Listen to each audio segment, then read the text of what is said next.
Hello, hello, hello. This is CRP speaking to you live from Amsterdam, Holland. So, as usual, just before we get started, let me see a show of hands if you can hear me.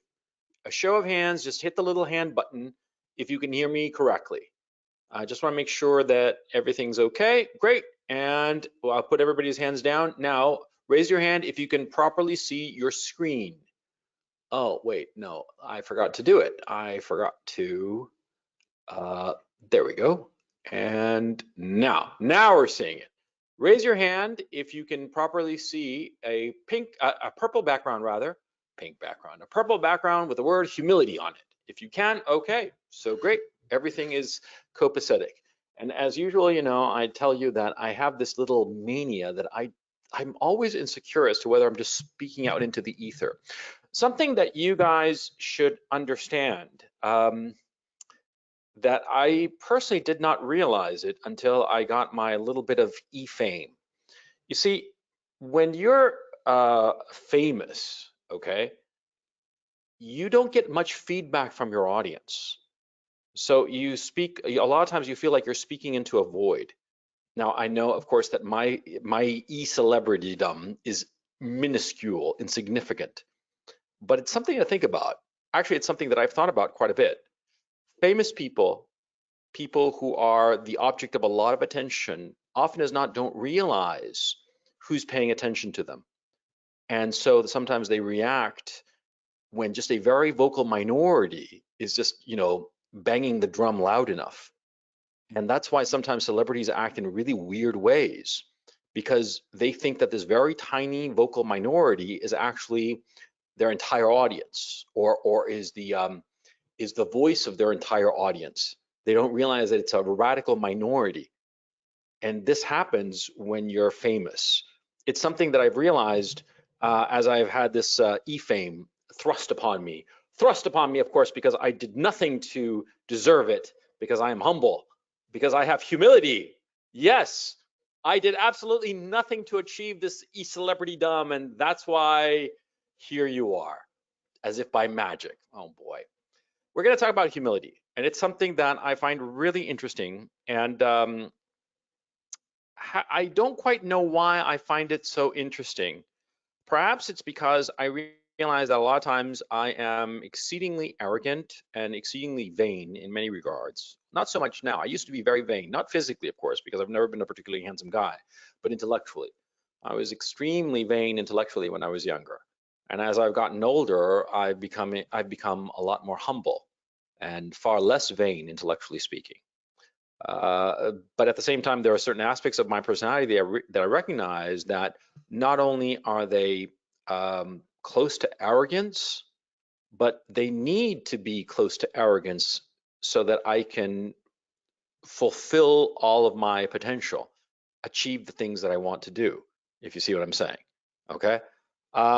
Before we get started, I'm going to have to just pause for just a single minute because I have to pour myself a cup of coffee. So hang on just a second. I'll be right back.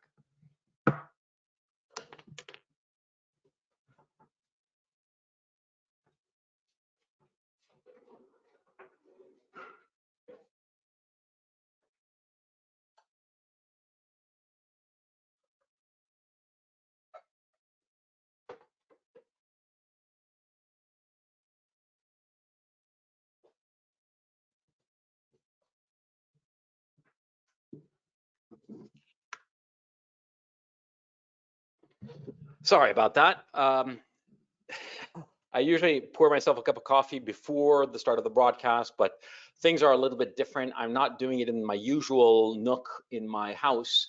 I'm actually doing this in the kitchen in my house because today is the last night I'm going to be here. Tomorrow I am traveling. I'm going to be moving out of this house, and I'm going to be traveling across Europe. And yeah, on Wednesday, I already did the video on Wednesday. On Wednesday, I'll discuss it a little bit more, and I'll get all metaphorical and deep and profound and all that stupid shit that you guys all seem to love for some reason. God, you guys are weird, you know? It would be so much easier if I just, you know, showed you naked pictures of myself and you threw money at me. But no, you want like insights into the world and existence and all this stupid shit. What the fuck is the matter with you people? Anyway. I want to talk about humility because I find it really, really interesting. And at the end of the broadcast, I'll talk more about my trip across Europe. But right now, I want to focus on this topic because I think it's really interesting. And I think that in the research of this topic, I found that there was a lot of bullshit floating around. There was a lot of just religious bullshit, like, oh, you got to be humble, you know, Christ is our savior and shit like that, right?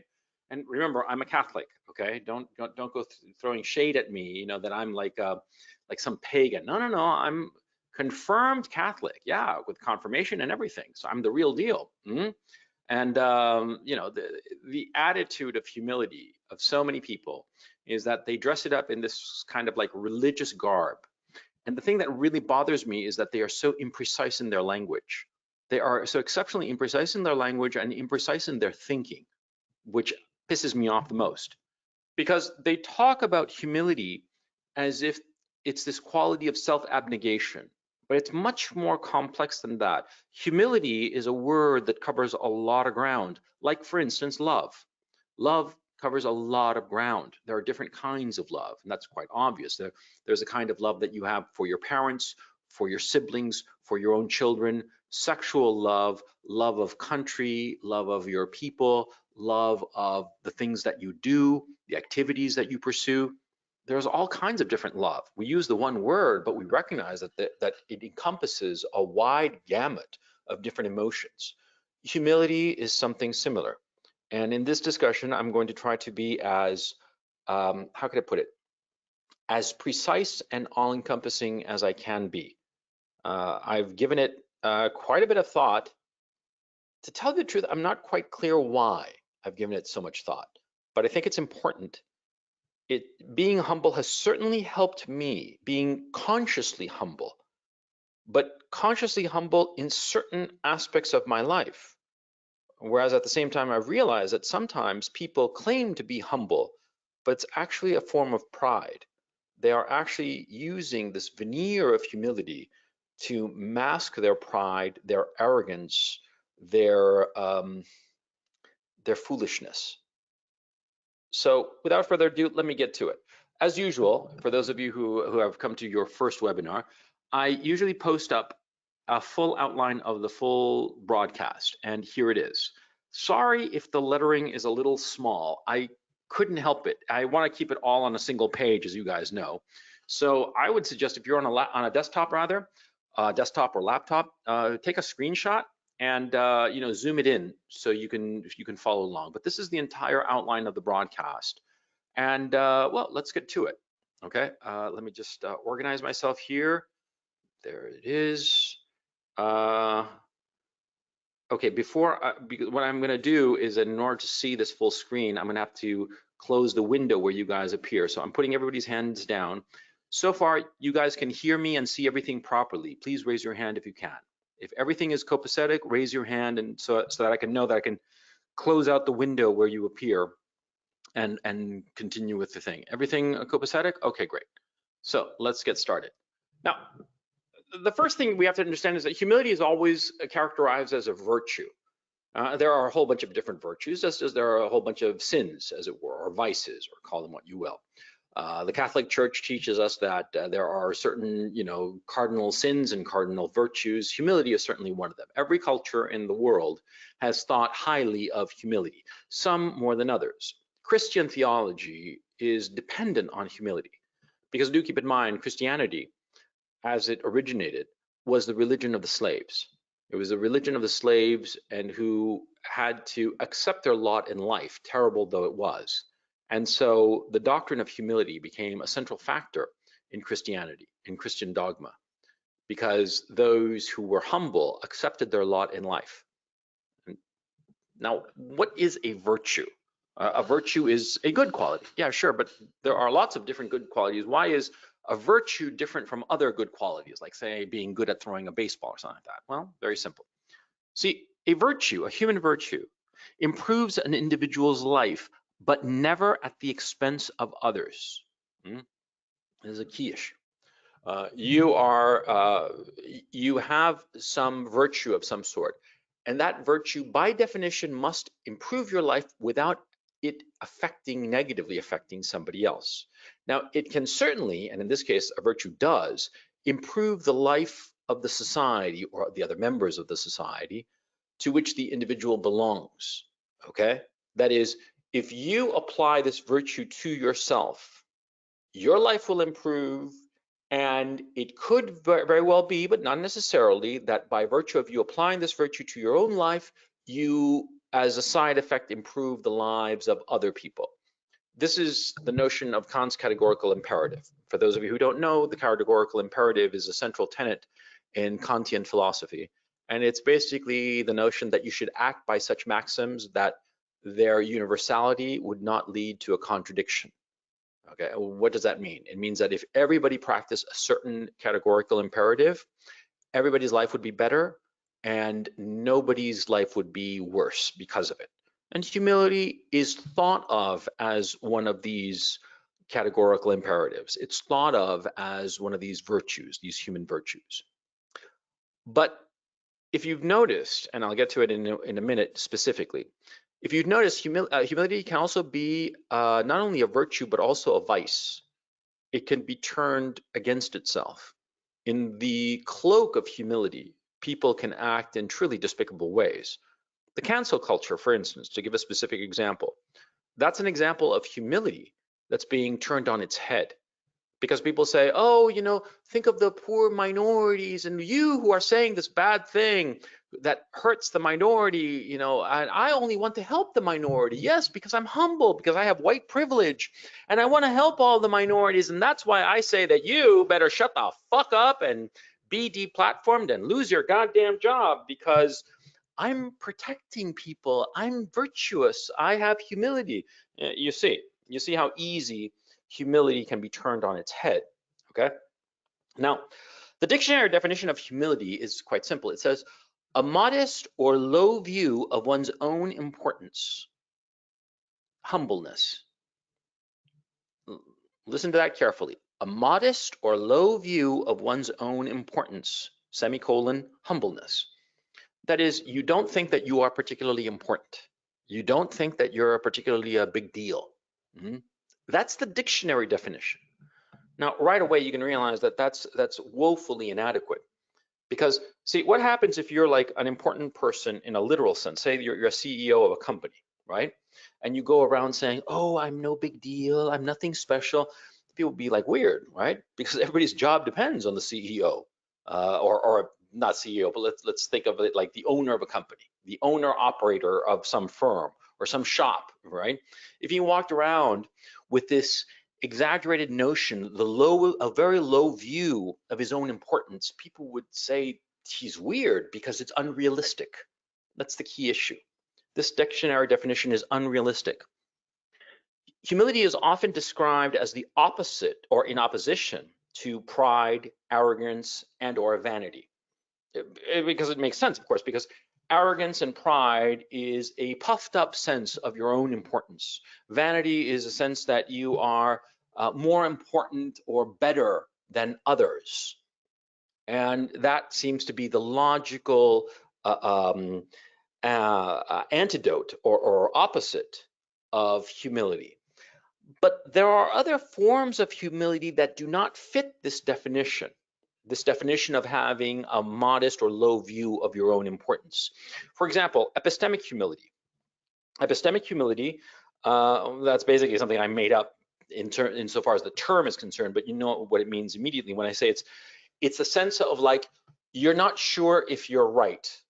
You think that you're right, but you are aware that you could very well be wrong, either wrong in your conclusions or wrong in your facts. That's epistemic humility. Epistemic comes from the word epistemology, and epistemology means theory of knowledge, okay? Epistemic humility is, you know, we think about it all the time. In fact, Aristotle defined it. You know, he said that, or Socrates rather, defined it. He said that all that he knew was that he knew nothing.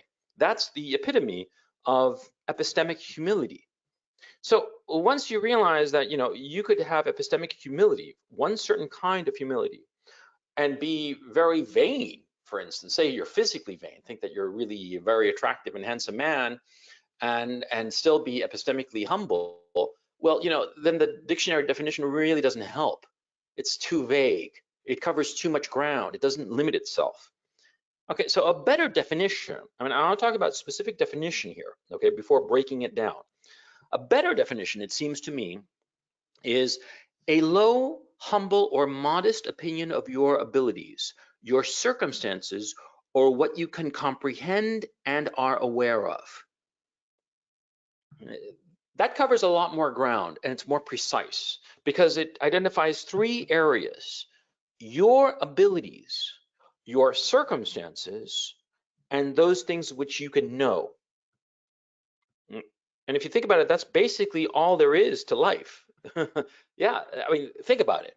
There are those abilities that you have, the circumstances that you are in, both the external circumstances of the society and the place where you live and the times that you live, and the internal or intrinsic circumstances of who you are.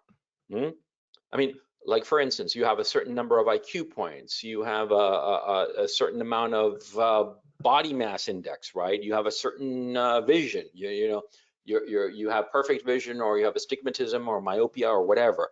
You see, those are intrinsic. That they're your circumstances of your personal circumstances. And then there is those things that you can know about, the things around you that you can know, and the facts that you can know, and the conclusions that you can draw from those facts that you know. So you see, it falls very neatly into 3 areas. And thus, my way of thinking about humility is that there are 3 different kinds of it. There's personal humility, there's situational humility, and there's epistemic humility. Now, this is me, okay? I mean, this whole thing, because I've been doing a lot of reading and research, and nobody's very systematic about humility, and so I figure, what the fuck, I might as well do it myself, And so I break it down into these 3 categories. Now, what do they mean? Personal humility is the humility of self-knowledge, of knowing yourself, of knowing who you are and what your limitations are. And by knowing your limitations, that means that you know your capacities, okay? So it's self-knowledge, and that's why self-knowledge is so important, okay? It's not thinking highly of yourself because you are aware that others might, or in fact are, better than you. That's the key insight. Because you see, I could be like for instance, in my case, I'm really a very smart guy. I've got a lot of fucking IQ points. I mean, when I was, I don't know, like in the 1st grade, I think, in California, this was in the 70s when they used to do such things in California, they gave me basically an IQ test, right? But it was a very highly specialized test and whatnot. And I scored in the 99.97% category. I'm not kidding, I mean, I got the IQ points up the wazoo. But the thing is, see, I'm perfectly aware that there are other guys smarter than me because I've met them, and they're a lot smarter than me. And they've got like a lot more IQ points, okay? I mean, I was 99.97, but these fuckers are probably 99.9997, you know what I mean? I mean, really up there. I know that they're smarter than me.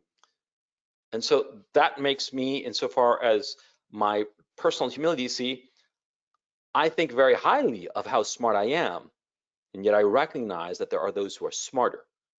Would this characterize me as arrogant? Sure, to some people, it would seem that I'm incredibly arrogant.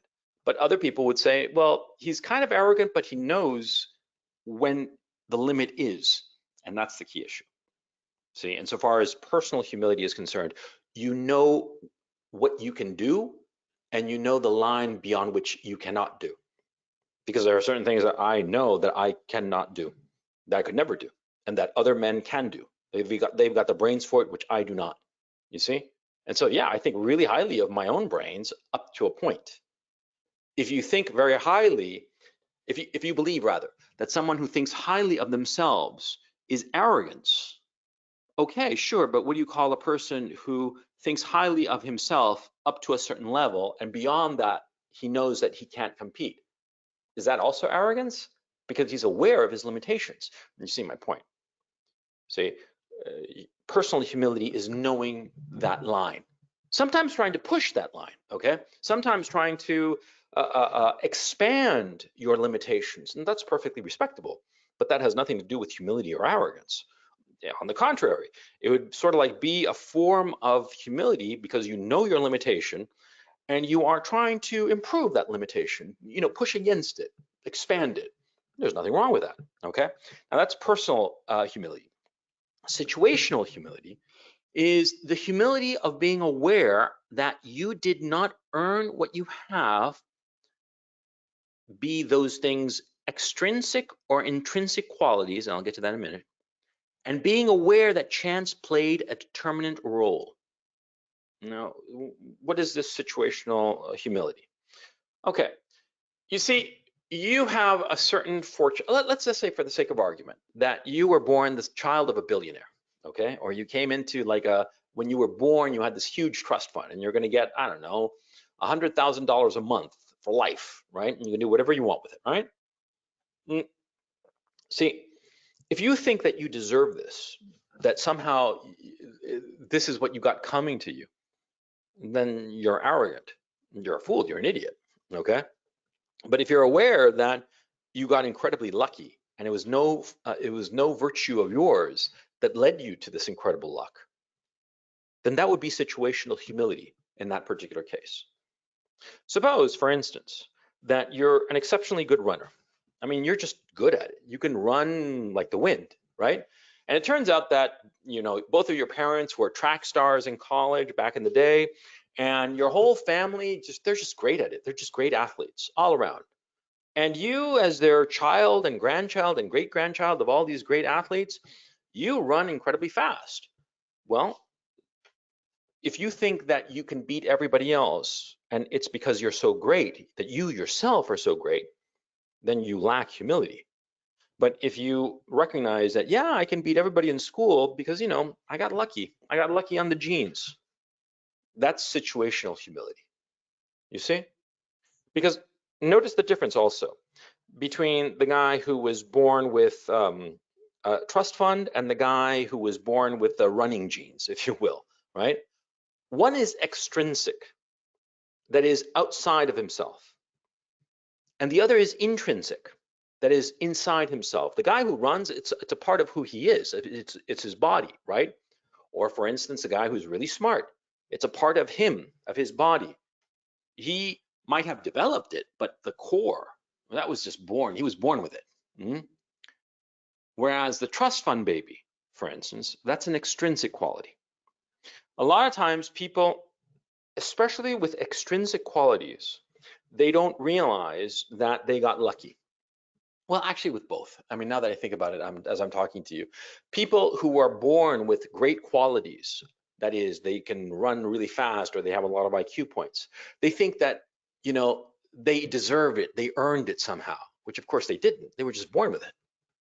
And people with trust funds and whatnot, or being born in like a very rich societies like the United States or the Western democracies, and living high on the hog and having all of these opportunities, they think that somehow they deserve it, okay?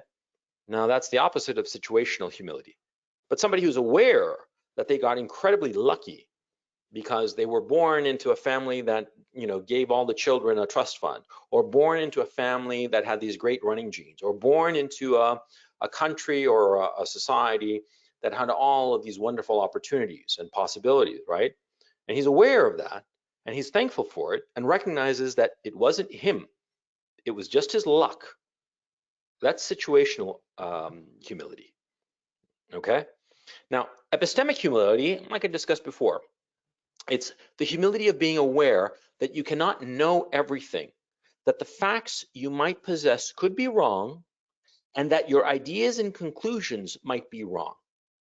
Now, I am really high on that one. I'm really, really high on that one. I know that for a fact. And maybe it sounds like a jerk on my part or arrogance on my part to be saying so, but it's true. Because like in everything that I think, I'm perfectly willing to say that I'm wrong. You guys remember back in March, April, I was thinking, Chicken Little time, the sky is falling insofar as the whole COVID thing. And then as the facts emerged, there were more data points. I came to the conclusion that I was wrong. And I didn't have a problem saying that I was wrong because I was. It was simple as that. I thought at the time rather, that this COVID-19 thing was going to be fucking Ebola on steroids, that we were all going to fucking die. And in the end, well, no, that didn't happen. That didn't happen at all.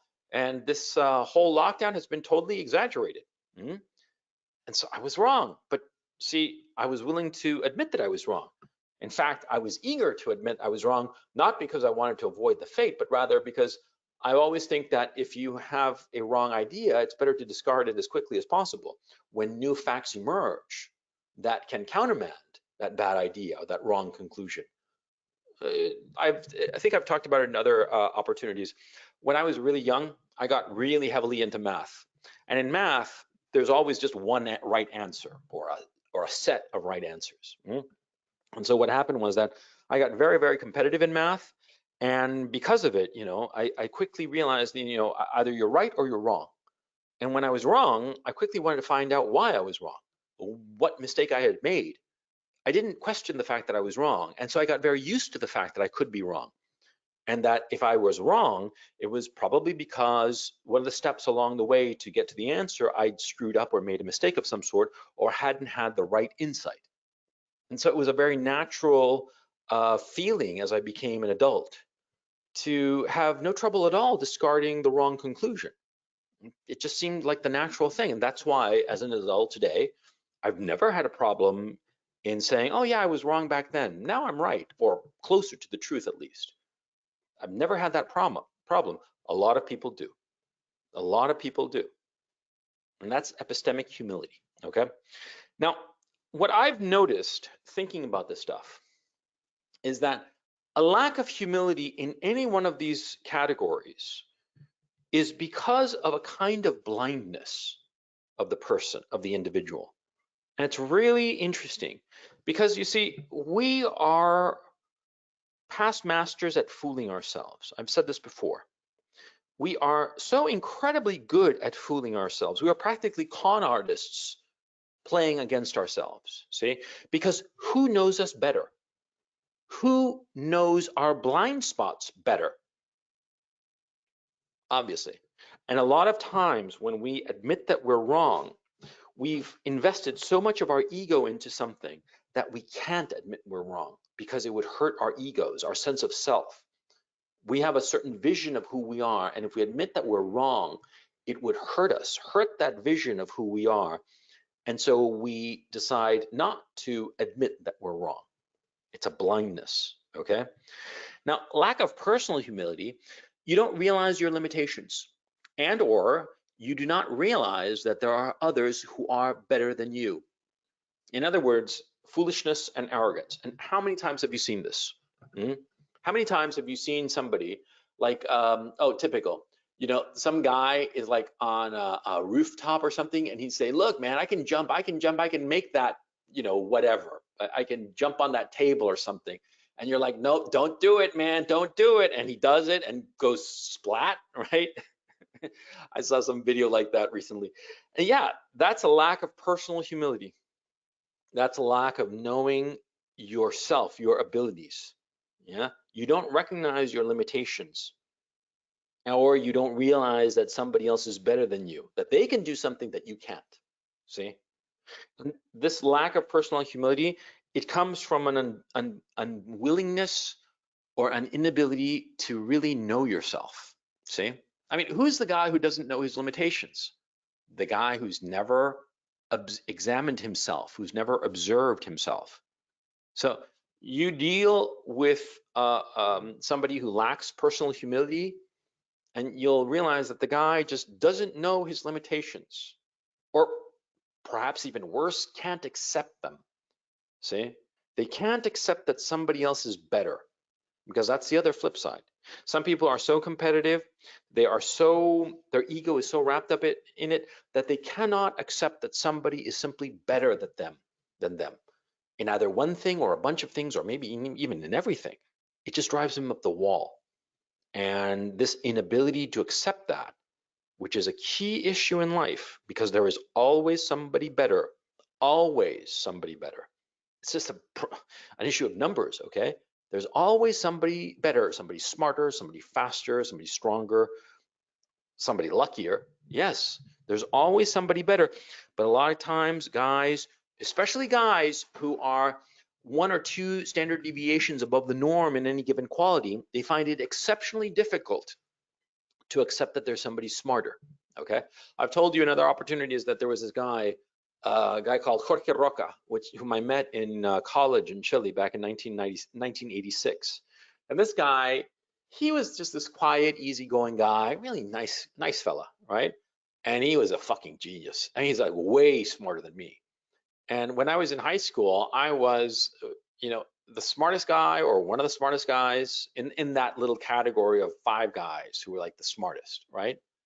And but when I got to college and met this guy, he was clearly like, he was like way ahead of me. He was just smarter.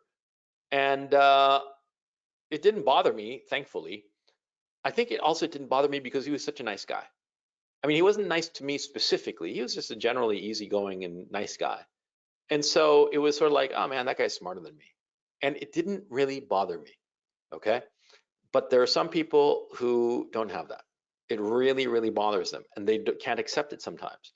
And sometimes what happens is that they kind of like recognize that this other fellow is smarter than them. And so they kind of like attack him. They can't help themselves. The guy who's smarter than them feels to them like an adversary, like an antagonist, like a danger, like a threat. And they attack him. And they attack him because what they're really attacking is their own limitation. It bothers them that this other fellow here, Mr. X, is better, smarter, stronger, faster, whatever. And instead of accepting it, accepting their own limitation, they attack the guy.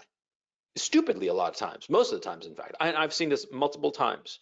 And I have sometimes been the Mr. X, the nemesis of some guy who's just not on my level. And he and I both knew he was not on my level. And it just drove him up the fucking wall.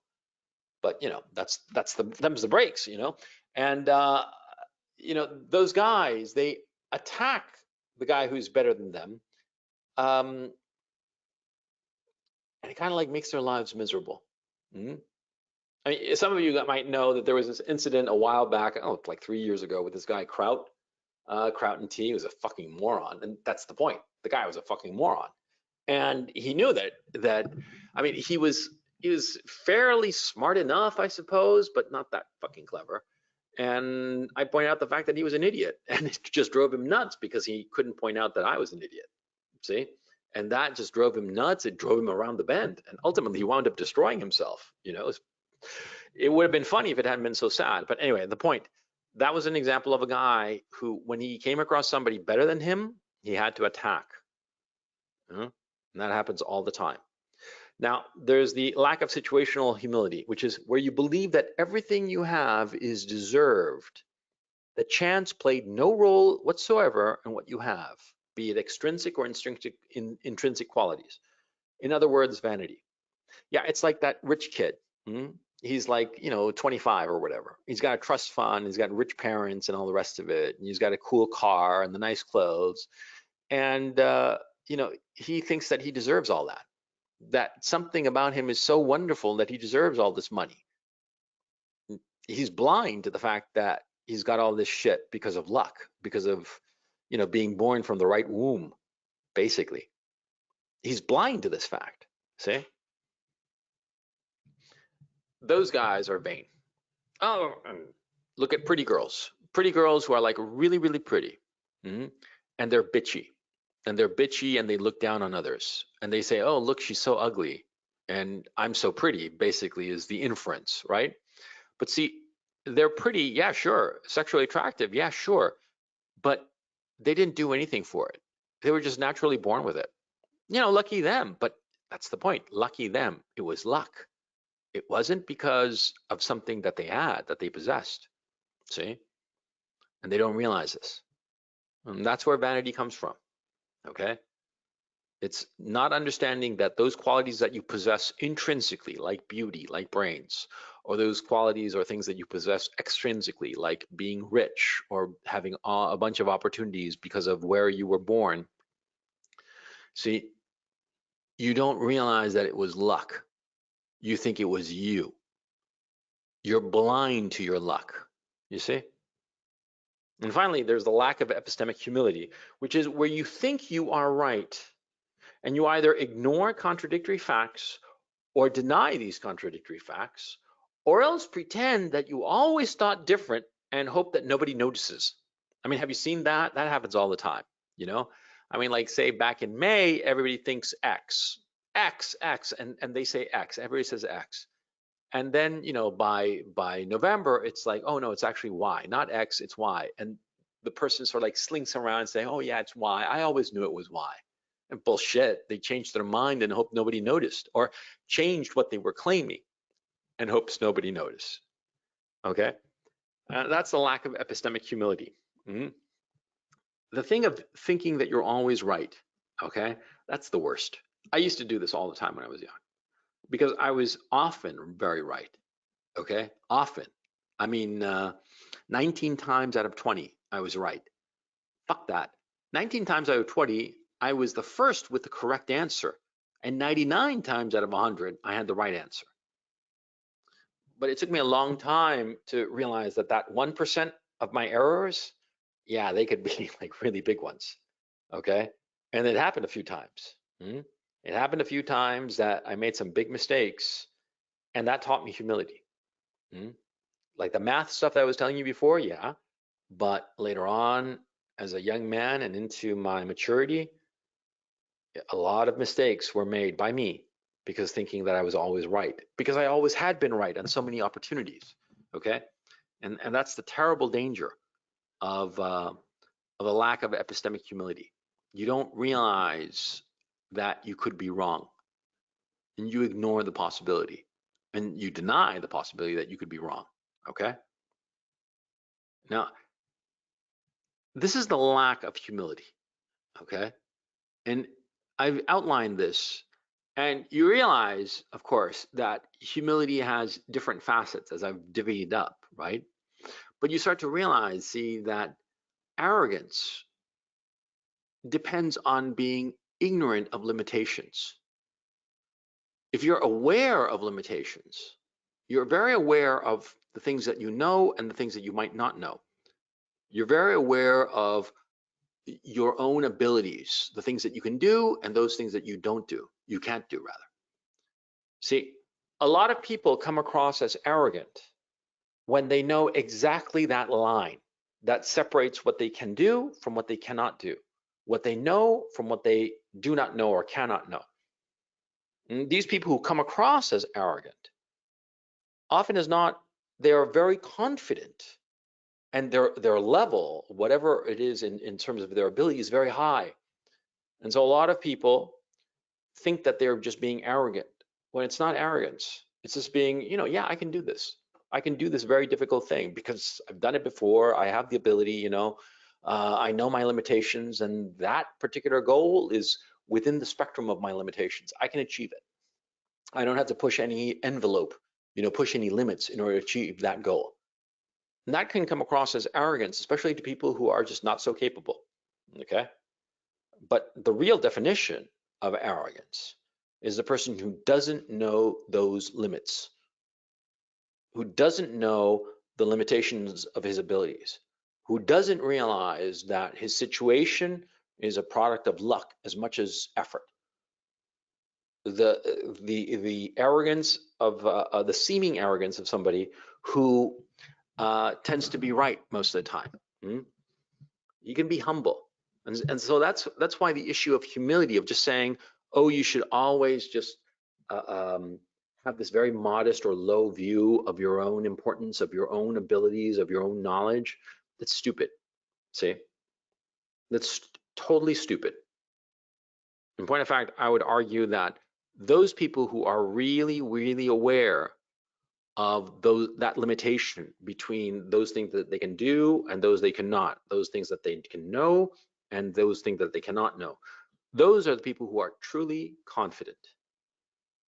Those are the people who, at some point, when some challenge arises, they will say, I don't know. Or they will say, I can't do this. It's beyond my ability. They will say so. And that's the key issue. That's the key issue of humility. Hmm? Being able to say, I don't think I can do this. Being able to say, I don't know this, or I don't understand this. Being able to say, this was luck. I got this because I just got lucky. I worked hard, sure, but I got lucky. You see? You see the difference? It's really important because in my own case, thinking about it, I've realized that I come across as very arrogant to a lot of people. And in my own head, I don't think I'm being arrogant because I know my limitations, and my limitations are fairly high in different aspects. Some of them are quite low. I mean, like if you ask me to dunk a basketball, I'll be like, yeah, sure, right, not in this lifetime, pal. You know, I mean, if I can jump, 6 inches, it'll be a fucking miracle. I mean, if you want me to dunk a basketball, it ain't gonna happen.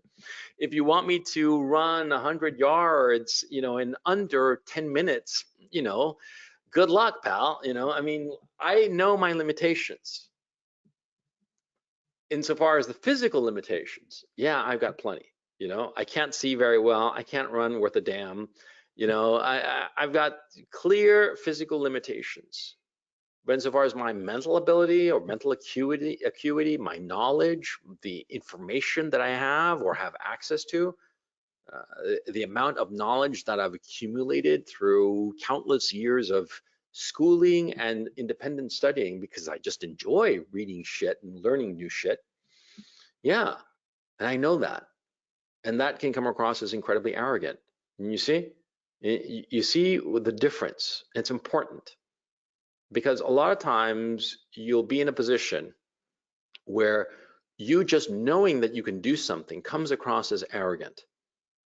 And so what you have to do is understand this, understand how you're coming across to others and adjust. I mean, like one of the things that I have commented, and I was thinking about it, I commented that, I started getting good with girls when I started to tell them jokes, but not tell them jokes like a comedian, but rather just joke around. And especially when I did self-deprecating jokes. And people in some of the videos commented that I was a simp because of it. And it made me think a little bit because I thought to myself, was I being a simp? And then I realized, no, because what happened was with a lot of women that I met, and I only realized this over years, decades probably actually. What happened is that, see, since I was extremely confident in my abilities, and since our society depends so much on brain power in order to succeed, because in the past, for instance, you had to be a physically strong guy to, kill the elk and bring it back to the tribe, right? But now you got to be brainy, and I got shit tons of brains, right? And so because of that confidence, a lot of girls I met thought I was arrogant. And so when I would leaven my conversation with self-deprecating jokes, they thought to themselves, oh, he's not this arrogant asshole that I thought he was. And therefore, they started finding me more attractive. It was only years later, looking back on my high school years, that I understood that I'd been so unsuccessful in high school because I was a really, really smart kid. And it was a really important pillar in my sense of self because I thought to myself, I can't do sports. I'm not cool, but I'm really fucking smart. So I would emphasize that, and it would scare off girls because they'd find me just an arrogant know-it-all little shit. But when I was 19, discovered that if I would tell self-deprecating jokes to sort of like cut out that sense of arrogance, that sense, okay? Because I was very confident, hyper confident in my brains.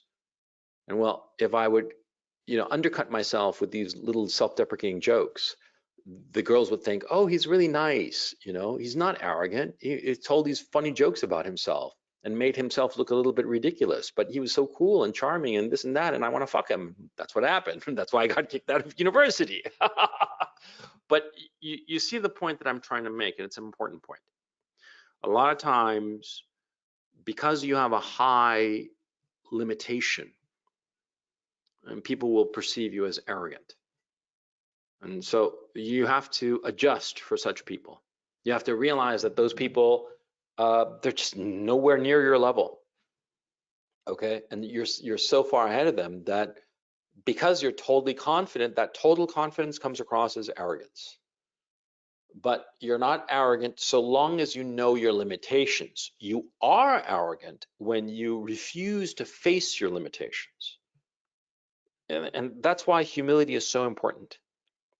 You're trying to figure out exactly where that line is. And it's perfectly fine to discover that line and try to push it, to try to expand it. It's fucking A, you should do that. But you got to figure out where that line is first, okay? And that's why humility is important. But at the same time, too much humility leads to paralysis. If you think to yourself that, oh, I just don't know enough, like let's talk about epistemic humility, okay?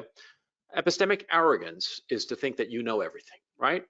And epistemic humility is the sense that perhaps you know quite a bit, but you know that you cannot know everything, and that there are facts that you might not possess, which could lead you to be wrong.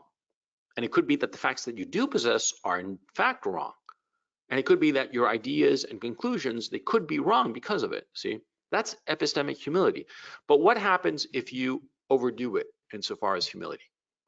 What happens if you're like, oh yeah, I think this, but I could be wrong. I could be totally wrong. I could be absolutely wrong about my facts or my conclusions. And therefore you start to try to get more facts and further develop your conclusions and just go down a rabbit hole. Instead of using those facts and those conclusions for action, you just go down a rabbit hole of trying to find the line, that limit, getting that limit, that line to be as perfectly bright and determined as possible. And you never act. Because that's a key issue with these lines that I'm discussing, okay? These lines are always vague. Where your limitation, where your ability hits its limitations, it's a vague line. And in order to make that line more, with a higher resolution, a higher contrast, the effort to get more information can lead you to not act, to be paralyzed. And that's what I've noticed with a lot of people who are exceedingly humble, that they actually don't act. They're like, oh no, because maybe it won't work out. Or, because they don't have all the information. They can never get all the information. And because of it, they sort of like get stuck there, hunting for the further information. You see? Humility over being too humble can paralyze you. Now, we've been talking about actual humility and actual arrogance, but there's also something called faux, or I call faux humility, fake humility, not real humility, okay? And this is humility that it's either not really a virtue or it actually disguises a vice, okay? And so far I've identified two categories, but I suspect that there are more. And so I'll have to give this more thought, and you should think about it too. The two that I've identified so far are the humility of pointless self-abnegation and performative humility. Let me discuss both. Or first, the humility of pointless self-abnegation. This is deliberately denying yourself some pleasure or happiness, or worse, deliberately punishing yourself out of a formless, quote, humility. For instance, you don't deserve this. For instance, I don't deserve this, rather. So I won't partake in it out of humility. I will punish myself out of humility, okay? Like imagine, for instance, the trust fund baby, right? He's getting 100 grand a month. Good on him, lucky bastard, right? But suppose he's like so humble and he says, I don't deserve this. I didn't do anything to earn this, which is true. I don't deserve this money, so I'm not going to take it. I'm just going to deny myself this because I know that I didn't deserve it, which is a good observation. That is true humility. But I am going to punish myself and not draw on any of this 100 grand a month. And instead, I'm going to work as a waiter for minimum wage. And oh yeah, I'm pretty smart and I could have like studied physics and actually contributed. And this 100 grand a month, I didn't have to spend all of it on Ferraris and cocaine and hookers, but I could have spent some to go to college and study and become a really good physicist, but fuck that. I don't deserve it. I don't deserve this money, not one red cent of it. So I'm just going to be a waiter and live in a hovel and just live the meekest life possible. You see my point. A lot of people do that. A lot of people, especially those people who are aware how lucky they are, they practice this weird and pointless self-abnegation, this kind of like self-flagellation. What's going on there is well, how can I put it? I've met several people like this, several people who were lucky in one way or the other, and they denied themselves this very luck. And in some cases, I think it was just a misguided sense of humility, an over humility, if you will. They couldn't stomach the fact that they were so lucky and other people weren't. And instead of just saying, hey, I got lucky, but fuck it, I'm going to enjoy it. At least somebody is going to get something out of it, right? Which is my attitude, which I think is the healthy attitude. I mean, you tell me. But instead of accepting their good fortune, they had to deny it. And sometimes they acted in ways that were self-destructive in order to lose this good fortune. They couldn't deal with it, that they had this good luck in whatever sense. Maybe they had a trust fund, maybe they were exceptionally handsome, maybe they were whatever. I've noticed that there are these exceptionally pretty girls who kind of like tattoo their faces and do all kinds of weird ass shit because they can't handle it. I mean, they got really lucky. They were born really pretty. Good on them. I mean, enjoy it, right? But no, they don't. They destroy it deliberately, or perhaps not deliberately in an articulated sense, but close enough. They do all kinds of activities to destroy the fact that they were good looking at one point or another, as if that they didn't deserve it, which they didn't deserve it. But you see my point. They're kind of like destroying themselves. So I've seen that in multiple iterations, both men and women, who sort of like self-sabotage because they are guilty about the fact that they got lucky in some regard or other. Mm-hmm. And then there's the other group of people who do this, but in a weird way, it's a call for attention. It's a weird mind game that's going on. They're pretending to be humble, but they are, and they reject the luck that they have, but they are actually trying to show off to the world how virtuous they are. Yes, virtue signaling, but it's a weird kind of thing. Okay, they're like, oh yeah, I got 100,000, a month in the trust fund, but I'm going to give it all away to some African charity, and they go around telling everybody how they're doing it. Okay, it's just weird, really fucking weird. Okay, it's just this weird virtue signaling that comes at the cost of this thing that they have. And they pretend that it's humility when it's really not. It's a kind of pride. But you see the game going on. It's a weird mental game, and I've seen that lots of times. Okay, so you got this, this pointless self-abnegation that, like I said before, sometimes it's out of guilt, and sometimes, and not a minority of the cases, by the way, I'd say it's about 50-50 between guilt and this weird virtue signal.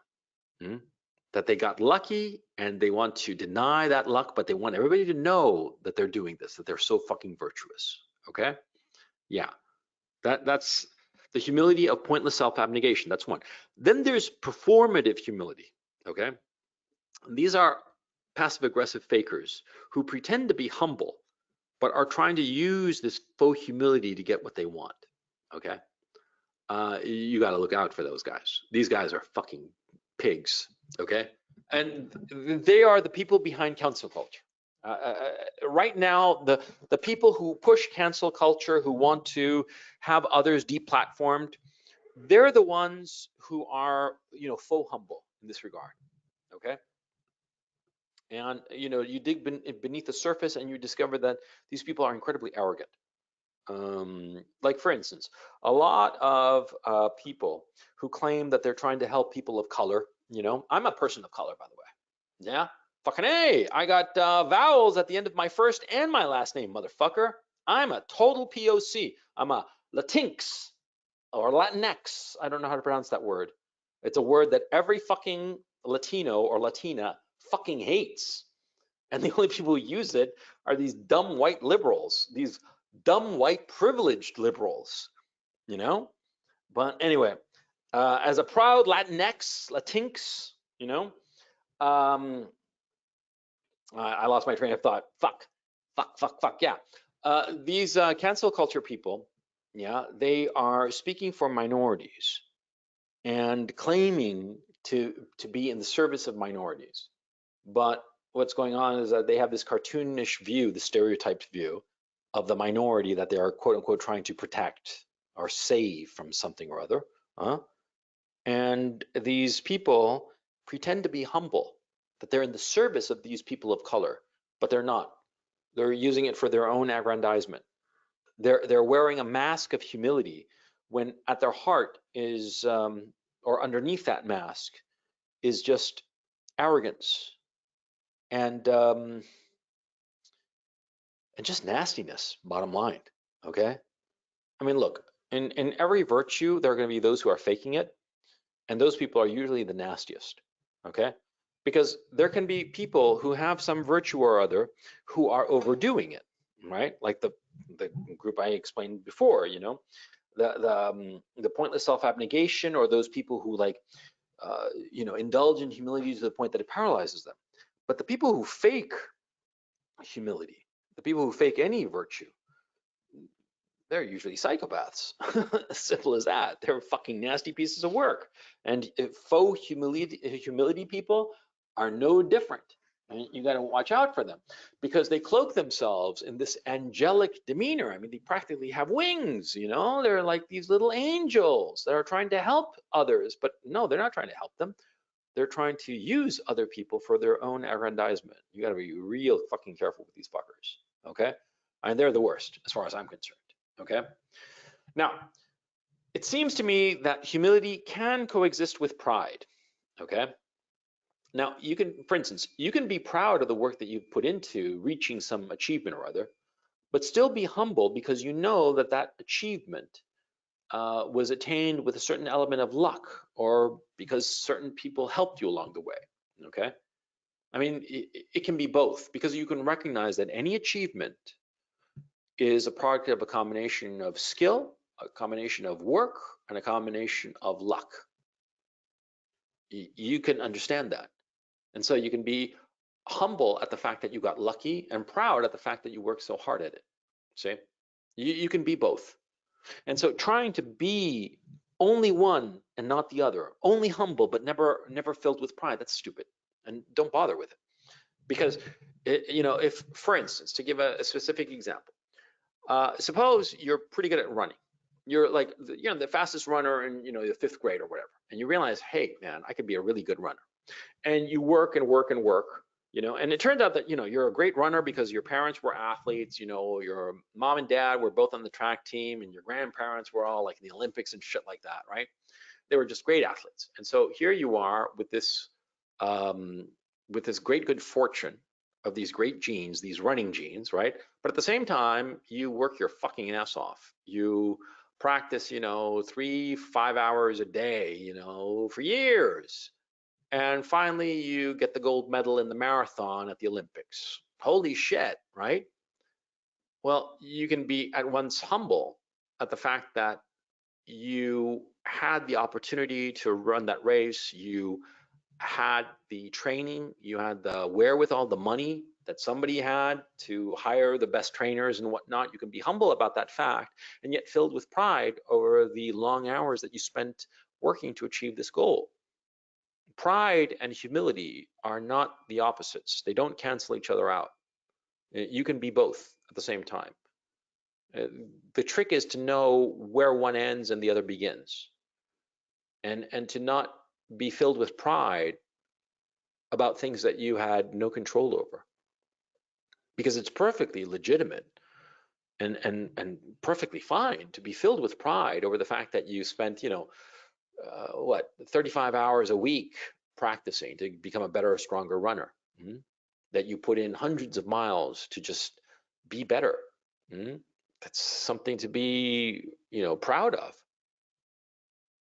At the same time, you can admit that you got very lucky in the background and the opportunities you had. You see my point. It seems a lot of people who are successful at something, they want to be humble, and yet at the same time they think that, shit, man, I actually worked. It wasn't just fucking luck. I worked my ass off, right? But they feel that they shouldn't mention that. They shouldn't be filled with pride at the work that they put in to achieve some goal.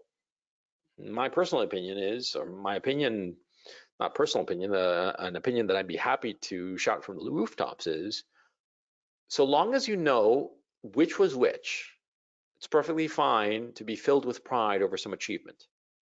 So long as you understand that you did get lucky, but at the same time that you put in a lot of work to achieve some goal, there's nothing wrong with feeling pride about it. Nothing wrong at all. See, it's foolish to fall into that mental trap. I think a lot of young people fall into that mental trap of, they want to be humble, but at the same time they feel like, man, I want some recognition for the hard work that I put into it, because that's what's going on, and that's perfectly legitimate. And something that you should recognize in yourself, that you should know. You should know that sometimes you need that validation. You need people to congratulate you, to say, man, that was amazing what you did, and not all say, oh, it was all luck. It was like, oh, I did nothing there. I was just this passive little, lucky guy. That no. It's perfectly fine. Okay. Yeah. Now, like I've been saying throughout this presentation, and I think you've gotten the point so far, is that humility, true humility, depends on realism, of being realistic, of knowing where the line is between what you can control and what is beyond your control. In our contemporary society, it seems to me, where people are so unrealistic, they are so unwilling to look at that line separating that which they know, that which they control, that which is true, from that which is unknown, that which is uncontrollable, that which is indeterminate. Well, in our contemporary society, we cannot have true humility. We have only faux versions of it, performative versions of it. People pretending to be humble when they're really not. And they can't really be humble because they're not being realistic. Okay? Some people are, but they're an exception. They're not, widespread. For the most part, our entire society, since it is so unwilling to face reality, and therefore so unwilling to say, well, there's this line here, and you're either on one side or the other. They're so unwilling to say that there's no real humility.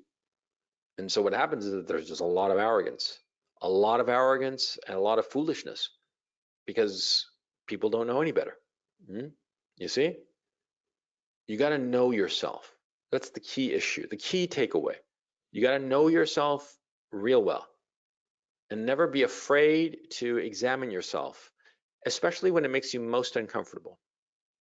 When you look at actions that you committed and you're embarrassed and you cringe and you want to turn away, you just want to look away, you want to watch TV, play video games, but you do not want to dwell on that thing, that's the exact thing that you should dwell on, okay? Because by dwelling on that thing that makes you feel so miserable and cringy and all the rest of it, you'll discover your limitations. It's the most important thing a man can do, okay? Yeah, that's what I think. So anyway, I've been going on for what, an hour, a little over an hour? Okay, this is what I'm going to do.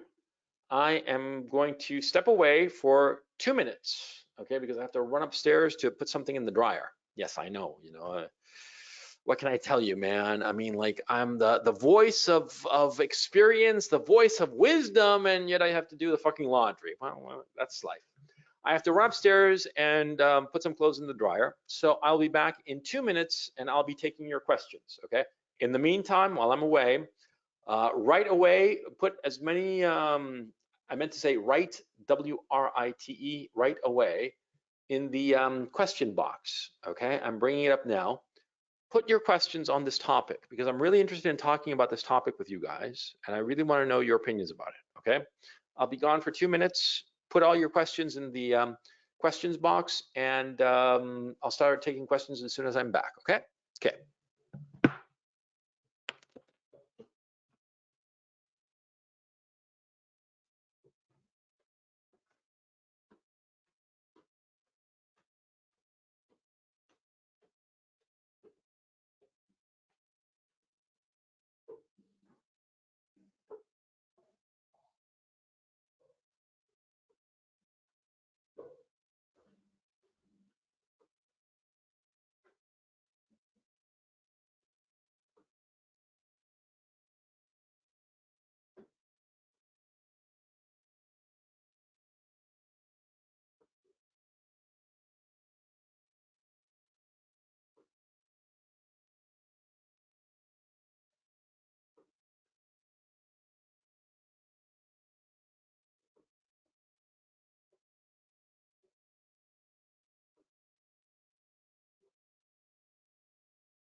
Hey guys. Sorry about that. Sorry it took me so long. Let me just. My eyes are just, man. If I had one naive wish, like a naive wish, like a silly wish that is impossible to achieve, like a wish I'd ask like a genie in a lamp or something like that. I would wish that I had perfect eyesight. That's what I would wish. Not $1 million, not anything else. Yes, I'm here. Italo is asking. Yes. Hello, CRP. Are you there? Yes, I am. I would ask to have perfect vision. you know, because my eyesight is just so shot, you know. And as I've gotten older, now I'm having a hard time reading shit, and so I need glasses to read. I need glasses to drive. I have myopia, astigmatism, and the kind where you need glasses to read. Mhm. Hypermetropia, I think it's called. So yeah, it's just ugh, yeah. Um, yeah, let me look at the questions here. Okay.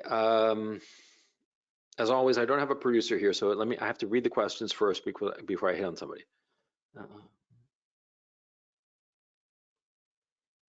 Yeah, Coda Washington is asking, should you always display confident body language, and do women prefer this? Of course they do. I mean, yeah, do you prefer ugly girls or pretty girls?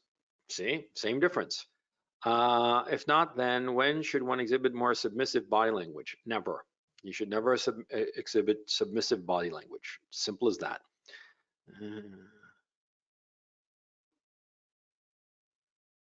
Oh, Janice has a good question. Janice, geez, is this a girl? Holy shit. Last week there was some girl, right? Is this like a second girl? Am I like becoming like the guru of girls? That would be fucking weird. Janice, are you there? Hello, Janice. Plug in your microphone. Janice? Yes, you hear me? Ah, Janice is a guy. How's it going? Yes. Nice, I'm from Latvia. Here are many Janis. It's the most popular name in here. Oh, yeah? Sure, sure, sure. So when's your transsexual operation, Janice? So Teasing, I'm teasing. So yeah, you had a good question, man. I Can you ask, read it to us? do you think humans in general become more humble and loving in a historical sense? Or do you think that human nature doesn't change? I think individual people become more humble and loving over time as they rub up against the world and they realize their limitations. Yeah. In a historical sense, no, no. And especially now in our contemporary culture, people are becoming more and more arrogant because they have more and more, as a people, okay, as a Yeah. society, it's richer and more powerful. And therefore, it's less humble, you know. And also, do keep in mind the humble part and the loving part are not tied together, okay? Uh, Yeah. that's not tied together necessarily. So if you notice in this conversation, I didn't make that inference that love and humility are tied together. Okay, that's something that Christian theology has tied together, but I don't necessarily agree with it. I do not necessarily agree that love is so tied into humility. I think certainly that those who are humble can transcend self-love, the infantile self-love, because children love themselves, but children do not know themselves. You know, they love this vague thing. But once you get to know somebody, okay, and transcend that infantile self-love, then yeah, sure. But I'm not clear that Christian theology is right on that particular score. I'd have to think about it some more. Okay. Yeah, yeah. By the way, what did you think of this topic? Do you think I was like on drugs or what? What? Sorry? What did you think of this topic as a topic for one of these webinars? Do you think it was a good idea or a bad idea, or you don't know yet? I think it's this is good idea because I asked about this topic, humility and love, because of I read lot of spiritual stuff, and I think that in general the human nature becomes a little bit loving. I think so because uh, in his maybe 4,000 years ago there was more to rapes and war and so kind of we Mm-hmm. were more animalistic Mm-hmm. than now. What? Well, I don't know about that. It could be that we were more animalistic, as you put it, but at the same time, I do not think that we today love more or better than in the past. I think in many ways we love worse today because it's more conditional. Mhm. I will love you so long as you comply with what I want. And if you don't comply, then I'll replace you. And that's the whole point of divorce now, isn't it? You know, that you'll love somebody until they don't satisfy your needs. And that's a lot more transactional than in the past. So, yeah. So anyway, good talking to you, man. You're in Yeah. Latvia? Yes. Yeah. Oh man, I want to go to Latvia. I want to ride my motorcycle up there. Um, yeah, because it's I maybe I'm not making any promises, but I want to try to do it this summer, the summer of 2021. You know, June, July, August, of like ride from Ukraine to Moscow, St. Petersburg, Helsinki, Tallinn, Latvia, Lithuania, and Belarus, and back to Ukraine. That's like the circuit I'd like to do, and so I'll try. I'll try. But anyway, Janice, great talking to you, man. This is the Okay. first time you've been on the show. Yes. Yes. First time I speak. Yeah, but you've never been on before, have you? I have been since April, I think. Yes. Yeah. Yeah. Oh, it's great Mm, talking to you, man. Thank you so much. Yeah. nice. Look Nice. forward to seeing you next week, man. Okay. Take care. Um, Jesus Guerra has a good question about Ayn Rand. So, Jesus, you there? Let's see if Jesus pops up. Sometimes people pop up like immediately, you know, their little microphone goes green and they're on, and sometimes it just stays gray and they never appear. Okay, so I'll read Jesus's question because it's pretty good. Didn't Ayn Rand warn us about humility, open parentheses, and altruism, quote, close parentheses, and how it is self-destructive to put others before you and your own interests, objectivism? Um, you know, I've actually never read Ayn Rand. I've tried a couple of times. I just found her dull. But uh, if she thinks that humility is self-destructive because it puts others before yourself, I'm not talking about altruism, I'm talking about humility, then Ayn Rand didn't think through what humility meant. Okay? Because as you can see in the presentation I just gave, humility does not is not self-destructive. I think that Ayn Rand might have been thinking of the self-abnegation, the humility of self-abnegation that I discussed briefly, which I think is the sort of like the typical Christian zealot kind of humility, which I don't truck with at all. And I think that that's where she's coming from. That. Jesus just says here that he doesn't have a mic. You don't have a mic, Jesus? What the hell's the matter with you? Get yourself a mic. They're not expensive. Get one. It would have been great to have you on. But you know, next time, Jesus, for sure. But to answer your question, Jesus, I think that Ayn Rand was a sloppy thinker in a lot of ways. I mean, some of the things that I've read of hers, like snippets and whatnot, you know, she wasn't a very precise thinker. And that's why, by the way, most serious philosophers don't pay that much attention to her, because she tended to write things in a sloppy way, and it's easy to find contradictions within her accounts. Okay. And so, I don't know. I mean, she's sort of like, you know, people don't take her in philosophy, never took her seriously. I studied philosophy at Dartmouth. And at one point, she was discussed, I remember, by a very sharp professor, and he had read all of her, you know.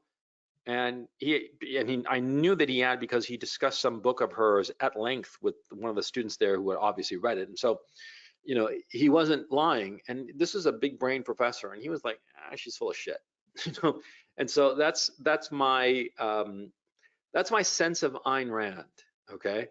Now, about humility, if what you're saying about her thoughts about humility, not altruism, are accurate, that it's self-destructive, then she doesn't know what humility is. She hasn't given it enough thought. That's my thinking. Um, Let me see. Charles Mackey asks, how did Christianity become so big when it is a slave morality? Well, precisely because of that, because it was a slave morality. And so slaves needed something to latch onto. Okay. So it's perfectly normal. Uh,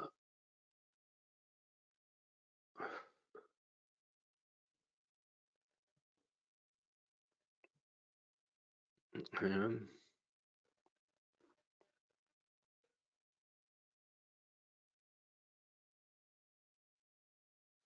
Jacob Malley has a really good question that I wanted to discuss in the presentation but failed to. So we'll bring in Jacob to make his question, which is really good. Jacob, you there? Jacob? Oh, come on, man. Like I told you guys, you got to get your microphone plugged in and properly configured and get one, okay? I'm taking it, Jacob, that you don't have a mic, so I'll read your question for you because it's a good question. Do you think people that are hyper successful have in general less humility? Yes. Yes, they certainly do. Because they think that whatever success they get, they had it coming to them. They earned it. They don't recognize that a lot of it was luck. Okay. Not in the Obama bullshit way that, you didn't build that. No, no, no, no. That's bullshit. Okay. Obama is just full of shit. But successful people, a lot of times, they do not recognize how lucky they were. I can tell you in my own case, that is most definitely the case. When I started making a lot of money as a writer, I did not accept the fact that I was incredibly lucky. I just, no, I was like, oh no, I'm a genius. I was a fucking moron. I actually believed that the great good fortune that I was getting was something that I deserved, that it was because of my inherent abilities.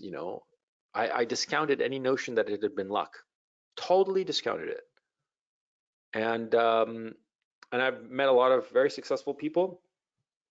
The ones who don't have that sense, that arrogance, that lack of humility, are those guys who became very, very successful over a long, long stretch of time, or guys whose fortunes rose and then collapsed and then came back up. Those guys who have like a second success, those guys are very aware of how luck played such a big role. Okay. Anybody who's had a great setback, okay, any success he'll have later on, he'll realize how lucky he got. But the guys who just, made a ton of money and just lucked into it, they don't realize it. In fact, in many ways, they can't realize it, because if they say to themselves, yeah, I got lucky, then it negates who they think they are. You see? Because they think that they are just these big brain, brilliant people who made a shit ton of money. They can't accept that it was luck. Yeah. And so, yeah, you got to understand where they're coming from insofar as their arrogance is concerned, and realize that they can a lot of times think that they can't fail. Here's a great example, Jeffrey Katzenberg. Okay. Jeffrey Katzenberg just shut down an operation called Quibi. I think that's how you pronounce it, Q-U-I-B-I. Quibi. Okay. It was Quick Bits. That's where the name came from, but the name was Quibi. And this guy, Jeffrey Katzenberg, had been very successful, but he'd been very lucky. He'd been associated with the right people and whatnot. So anyway, he sets up the startup, Quibi. They burned through $2 billion, and they were open for 6 months, and then they shut down. The whole thing just collapsed. It was a big disaster. Okay. I mean, everybody lost their shirt. The whole thing it went just tits up, right? There's an example of a guy who'd been very successful, and so he thought that, anything he touched would turn to gold. He just thought that that's how it was going to be, that nothing could touch him. That's typical. A lot of these guys who are very successful, billionaires, okay, they think that because they were successful at one thing, they're going to be successful every single time. And a lot of times this works out because they're rich enough that they can buy their way into success. But sometimes they get involved in some business that you can't buy your way into success. You need to actually have something good. And they get skewered. I mean, it's a fucking mess. Like what happened with Jeffrey Katzenberg. Look him up. Quibi, Jeffrey Katzenberg. Look up that story and you'll see what I'm talking about. It's really fascinating, because that's a typical example of arrogance, of not only personal arrogance, but situational arrogance, okay? Of not realizing how lucky he had been in his previous success and thinking that, oh, just keep on sailing as I'd been and I'll get equally lucky. He didn't realize it, and he crashed and burned. It was really fucking funny. Yeah. Tim L says, off topic, but do you think it's worth staying in America if it's a red state, if everything does head south? If so, which states? Like I've said before, I've been looking at Abilene, Texas. That seems like a nice town to live in. If you can work remotely, I'd move to Abilene. I'm not kidding. I hear that it's really hot, but that's the only downside. But other than that, it seems like a great place to live. So yeah, I'd look at that.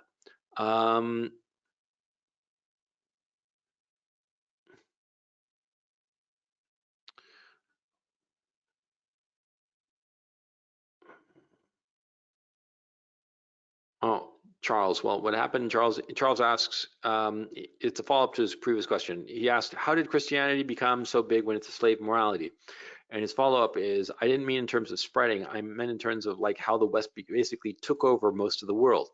Yeah, well, what happened was that, see, there was a period of muscular Christianity, if you will, warlike Christianity, okay? And that's the Christianity that conquered the whole fucking world. Simple as that, Yeah. It was, yeah, not many questions today.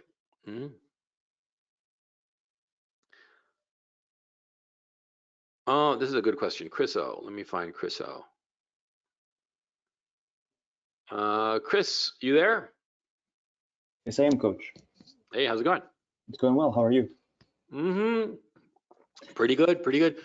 I was thinking about this the other time that, this is gonna sound like a dick statement on my part, but I tend to forget people's names, but I never forget their voices, right?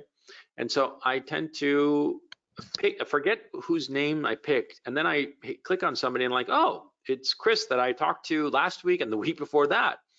And it's because, you're asking good questions. Ask good questions, I'll pick on you.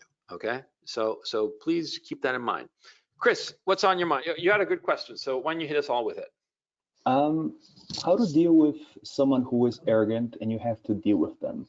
It could be, someone at work, your boss, but you rely on them for your well-being, or let's say you're in a relationship and turns out that the girlfriend all of a sudden gets famous on Instagram or something, becomes very arrogant. Is there a way to maneuver in that, or is it best to leave if possible?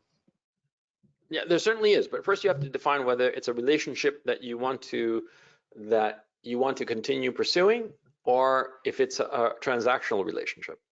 Like with a boss, for instance, that's a transactional relationship.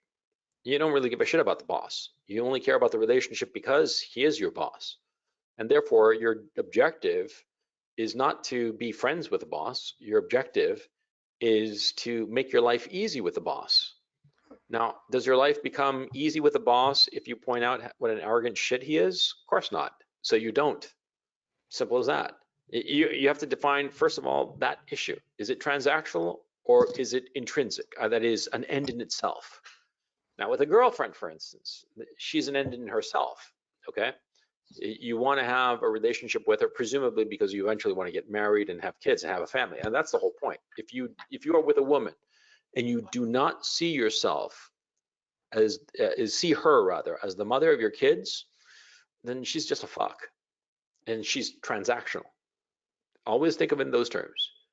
A woman, you see her as an end in herself if you realize that you can see yourself having a kid with her. If you do not, then she's transactional. Then you just say whatever the fuck will keep her happy and keep her sucking your dick, basically. Okay. So in the case of a girlfriend, if this is like a real relationship, you want her to be the mother of your kids, right? And she starts getting arrogant because of whatever, then you have to kind of like slowly point out the fact that all of this attention that she's getting, I mean, assume that it's for, Instagram or some shit like that, right? All of this attention is because of something that she didn't have any control over. I've been following this girl on Instagram called Rachel Cook. She's really hot, right? But the thing is, see, she knows that she won the genetic lottery. She said so several times. And so her attitude is very easygoing. She knows that she got lucky. And yeah, she works out, she stays in shape and whatnot. But she knows that all the attention is not because of her, it's just because of how she looks, and she had no control over that. It was just how she was born. And so she doesn't take it particularly seriously. She doesn't think, she's not arrogant, okay? Now, if you had some girl like that, if you had some girl who became famous on Instagram, but she's really arrogant, then you have to sort of like figure out a way to slide it into her so that she knows that she got lucky. That's the point, that she just got lucky, you know? A good way would be to like point out to a bunch of other people who are perhaps prettier than her, who don't have as many Instagram followers. I'm just using this Instagram example just to illustrate the point. You have to sort of like show like, look, this person is really, really talented, really attractive, really pretty, really whatever. And they didn't get the success you did. And they worked just as hard, if not harder, and they had more natural talent than you did. So realize that you got lucky. Mm-hmm. Yeah. And try to bring them down. You gotta, even if it means fighting with them a little bit, if you actually care about the relationship long term. And you tell her, you say, look, my relationship with you matters to me long term. Who you are matters to me long term. If you become an arrogant douche, you know, you'll be less of a person than I know that you can be. And that's why I'm pointing this out to you. Okay?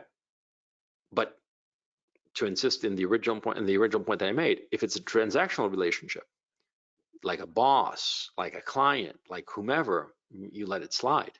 What's the upside of pointing it out to them? See, it'll only be downside for you. It could be that you point this out, it totally destroys the relationship you have, and you know, maybe a month or a year later or whenever, the person is like, gee, you know, Chris O was really right, I'd become a real arrogant asshole. But you know, are you gonna get any benefit out of it? No. Okay, so what exactly is the point in bringing it up?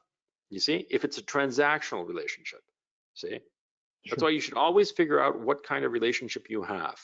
If it's intrinsic, that is, you care about the person intrinsically, or if it's transactional, it's a boss, it's a client, it's some girl that, you know, you want to have a nice weekend with, but you don't see any future with her, you know, something like that. Always understand which kind of relationship it is. Yeah. Does that help out? Does that answer your question? It does. I mean, the seminar topic, when I first read the title, seemed a bit odd, but given your often kind of philosophical look, but as well as, you know, self-improvement method, it's very good, because I find humility to be one of the best defenses against envy. And envy is a very dangerous and destructive force. You're goddamn right. You are so fucking right. Yeah. Envy, man. And I've said this before, man. I don't envy anybody anything. Okay. I don't have that emotion. Sure, trivially, I can say, oh man, that guy's so lucky he's got a hot girlfriend or a cool car or whatever, but I don't really care. Probably because I think to myself that I could get that hot girlfriend, I could get that cool car.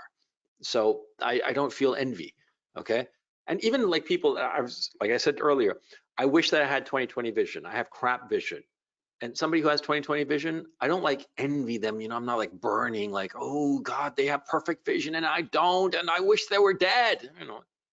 I don't think that way, you know, it just doesn't bother me, but other people do. And the people who have envy in their hearts, oh boy, they can cause a lot of problems. Yes. Thank you, Coach. I wish you a happy and successful trip. Can you tell us more about your itinerary, how you're going? Sure.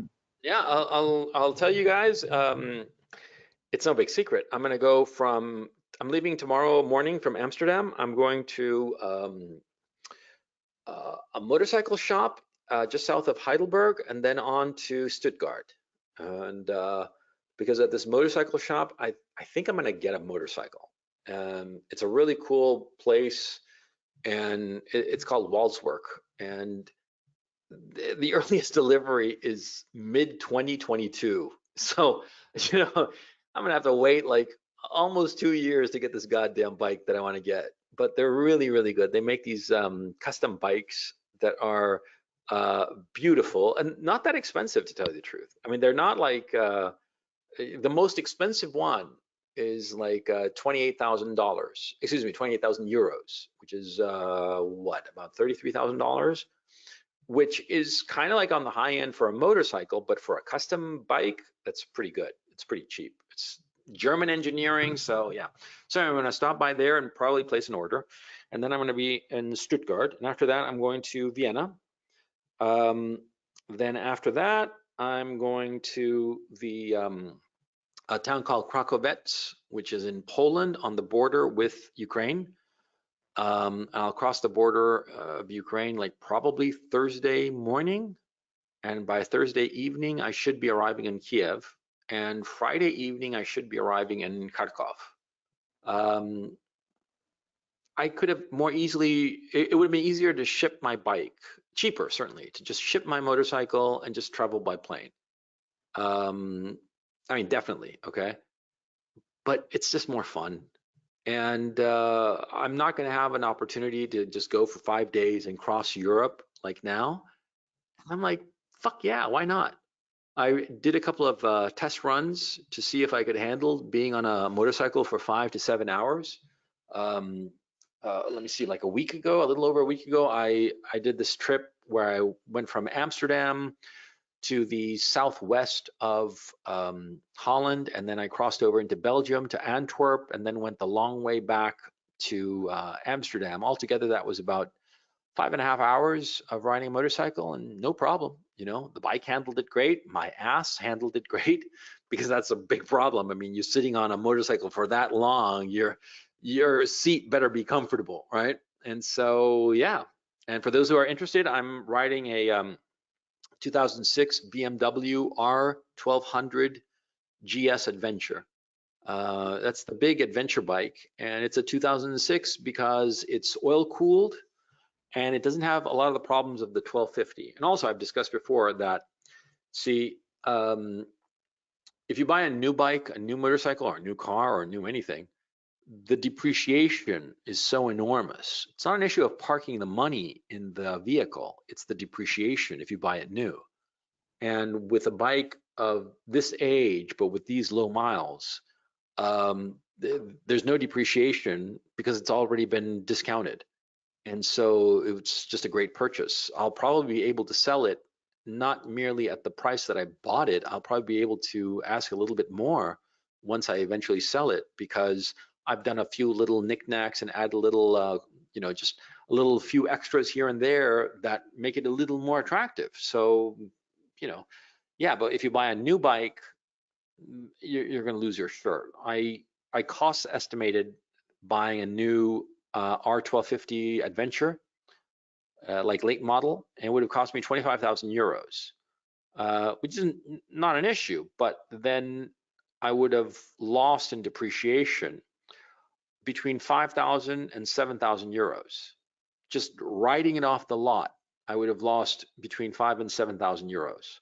Whereas this bike, it is likely that I will not lose a single penny on it, And so, yeah, it's just a better buy, So all of you guys who are looking to buy a motorcycle, buy a used one, always, with a depreciation already locked in.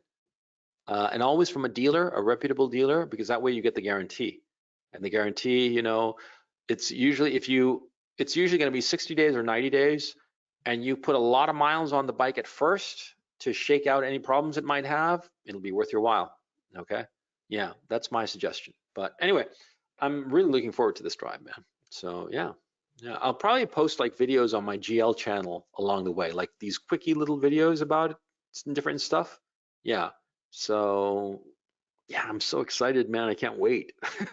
I'm all packed up. Well, sorry for ranting, but I'll just tell you real quick. I'm all packed up. All of my shit is like packed away and in storage and done, And right now, once I'm done with this webinar, I have to pack my bags, and I'm going to go out to get some dinner and get up bright and early in the morning, go and get my motorcycle from the garage, and load up my bike and go. And the estimated time of departure is 10 a.m. tomorrow.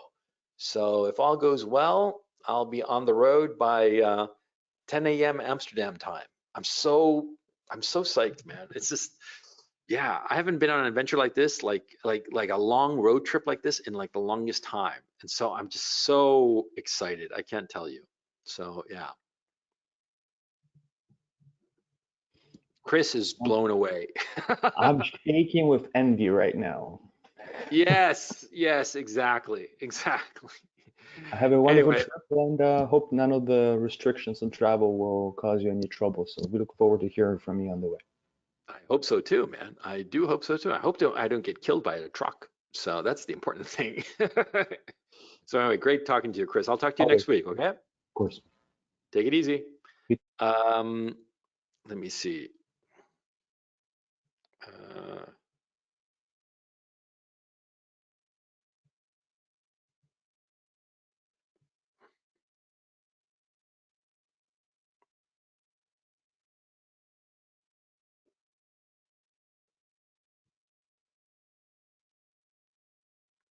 Chris has a off-topic question. Chris, F-U-B-K? Chris Fubk? Or was that just like you're just like fucking around? Hey, Chris, how's it going? Hey, good. I misspelled it when I was. It's actually funk, like funky music. Oh, okay. That's better than fuck. F-U-N-K. Yeah. Right. Okay, so you had a really interesting situation here. Why don't you tell us about it? Yeah. So I'm in real estate business, and I've got this large property that I own with a business partner, and it turned out to just be the best deal ever. 11 years or 10 years later, he's 80 something years old, my business partner, and he wants to cash it out and retire. And to me, it's like, this is my golden parachute for my retirement. It also is a huge cash cow, and it's how I buy groceries and everything else. So the economics of it are such that I wouldn't really be able to go back and reinvest that money in the same sweet kind of deal because the market's just different now. So him and my dad are friends. He's suing me to force a buyout, and it's tough. I'm in kind of a really Wait, hang on. He's suing you. suing me. Yeah. Okay, why? He's saying that I mismanaged the business, so we should close it down. He doesn't want to sell it to you. Well, he knows he can get more if we sell the property than me buying out the shares of the company. His shares in the company are not worth near as much as the asset, half of the asset. So he's trying to force the sale of the asset by saying that I didn't manage the company correctly. Okay. Because the agreement states I would have to buy out his shares, we would get his shares appraised, but would you want to buy shares in a company with some guy? No, nobody does. It's not a publicly traded company. So Here's the issue. Does he have grounds for the suit? It's not strong. It's pretty weak because we both did the same thing. We both used the company office to do personal business. So he could make a case. Who did it more than the other? I don't know. But he's saying there's just these fundamental disagreements. And because we're both 50-50, we must close. Okay, and also here's something. How old is this guy? 83, 84. 83, 84. Good health? Not so great. Well, then just tell him that you're going to fight it and you're just going to draw it out. Yeah. And just tell him, look, you want to sue me? Fine, that's a dick move. Yeah. But I'll just draw it out and, we'll see who lasts longer. I mean, how old are you, by the way? 39. Yeah, just tell him, look, man, I'm 39. I can afford to wait around 6 years. You don't. You can't. Okay? And just, fuck him. And you were saying in this question here, I'm in a lawsuit with a friend, business partner, older fellow sued me and to force buyout so he can retire. He's friends with my dad. They're having lunch soon. Would you show up? What tone would you take? We used to be real good friends. He taught me a lot about business. Good idea or bad idea to show up and just talk for old time's sake? No. You wouldn't show up. I'd just be like, and I tell my dad, it's him or me. And I tell him, what the fuck are you doing? This guy is suing me. It doesn't, I mean, no. And you tell your dad, what the fuck is his problem? Because what the fuck is his problem? I mean, really. Oh, no. I suggested it as a way to maybe, see, we're in a negotiation right now and we're kind of gridlocked. So, okay. Yeah. We've got a settlement agreement, so I could put all that in the note, but we've got a settlement agreement, but we're like gridlocked on a couple things. So I mentioned it to him. I've got other issues with my dad, but that's kind of where it is. And I thought, well, to unlock the gridlock, maybe I should just go up and we'll Well, talk about old the obvious question is, who needs the money more, him or you? Good question. I don't think either one of us really need the money. Okay, then Have just other tell him, look, I'm problems. just gonna kick this down the road. I'm just gonna Yeah. have my attorney stretch this out like fucking chewing gum. That's Yeah. what I would do. Okay, I tell him, look, I don't have, there's no upside for me to solve this quickly. Okay, Yeah, that's true. so I'm just gonna and tell him that your goal is to run out the clock, and tell Yeah. him, look, you sued me. So from my point of view, what I have to do is wait you out because you're going to die before I will. That's what actuarial tables say. Yeah. So fuck you. Mhm. Instead of coming to like a nice agreement, a nice settlement, or something, and whatever sticking points you've got, that it's still like grinding. They must be big enough points. I mean, I don't want to know. I mean, it's your business. I could care less. But I'm just saying Yeah. it as an exercise, right? Right.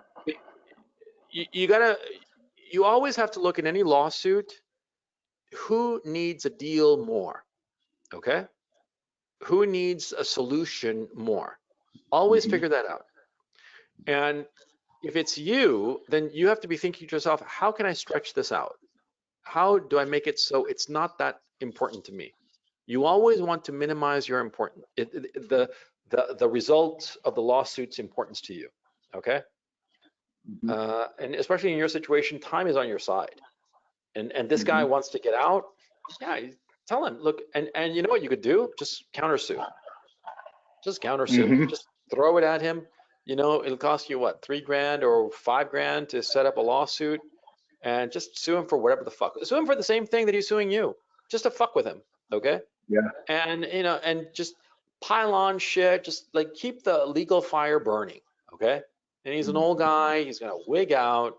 I mean, does he have a lot of experience? Does he sue a lot of people? No, not really. Not very Okay, much. then sue him. Sue him, and just to stick it to him. See, because time is on your side. Look, Mhm.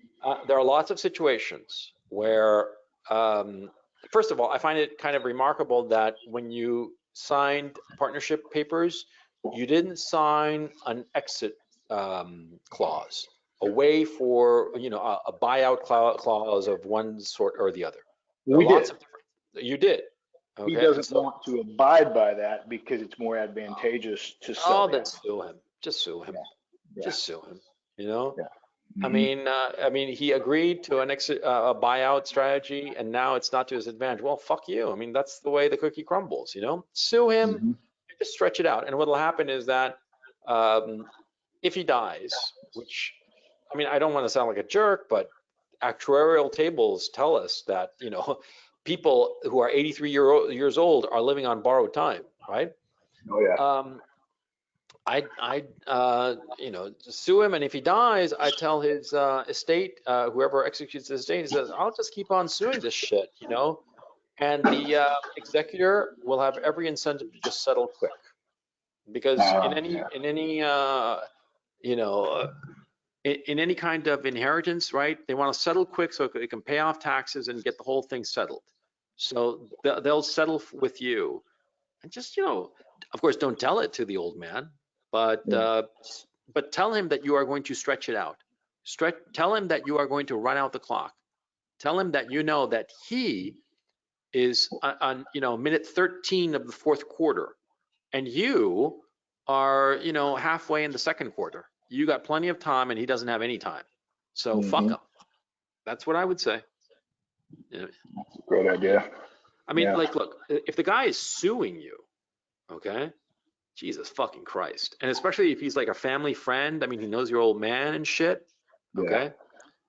And I think it's a weak move to have set up your dad talking to this old guy, because it shows that you want a settlement. Oh yeah. Yeah, I mean, if I were you, I'd just tell my old man, hey, just cancel it. Just like, cancel it. Yeah. No reason, just not necessary, you know? Or let them go and he can tell me what they say, but I won't show up. It'd just be them two friends having lunch. Yeah, but tell your dad, no, nah, because your dad is actually going to meet this guy to feel him out about some sort of settlement, right? Yeah. Yeah, so tell him, and this old guy realizes this. So just tell your dad to cancel and to not show up for lunch. All right, not to not show, but just call up and cancel like a civilized guy, right? Yeah. But yeah, just say and sue the guy. Just sue him. What the fuck are you waiting for? If Well, somebody sues me, I mean, I've never actually been sued, though I have sued people. right. But if somebody were to sue me, immediately I'd sue them back. Immediately, just to cause more of a hassle for them. Okay. The reason I didn't was because it would strengthen the argument that there's a partner disagreement. And in the state of Texas, if two partners disagree and there's no 51% in the agreement, the state will say, okay, it's time to close the business, to dissolve the dispute. So I didn't want to make it look like there really was a dispute, but we could Well, make it. I don't know about that stuff in Texas, but figure it out. Talk to some attorney and figure out what would be most advantageous. But the guy, I mean, a suit is a very unfriendly move, no matter how you cut it. Okay. Right. So yeah, fuck him. That's my thing. I like it. Thanks, Yeah. Coach. All the best. Keep us All right. posted. Will Take do. it easy. You too.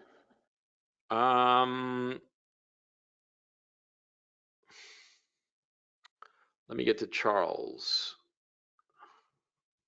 Charles Meek. Oh, I called on Charles last week. Charles Meek or Meeky. I don't know how to pronounce it. I forgot. He told me, but it slipped my mind. And his microphone is not coming green. Oh, there's Charles. Charles, how's it going? Hey coach, it's Charles Meek, by the way.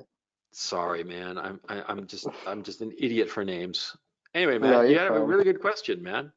So Yeah, what yeah, my question go ahead. is, when does humility cross the line to just becoming weakness? When do you think? Uh, I'm not entirely sure where exactly the line is.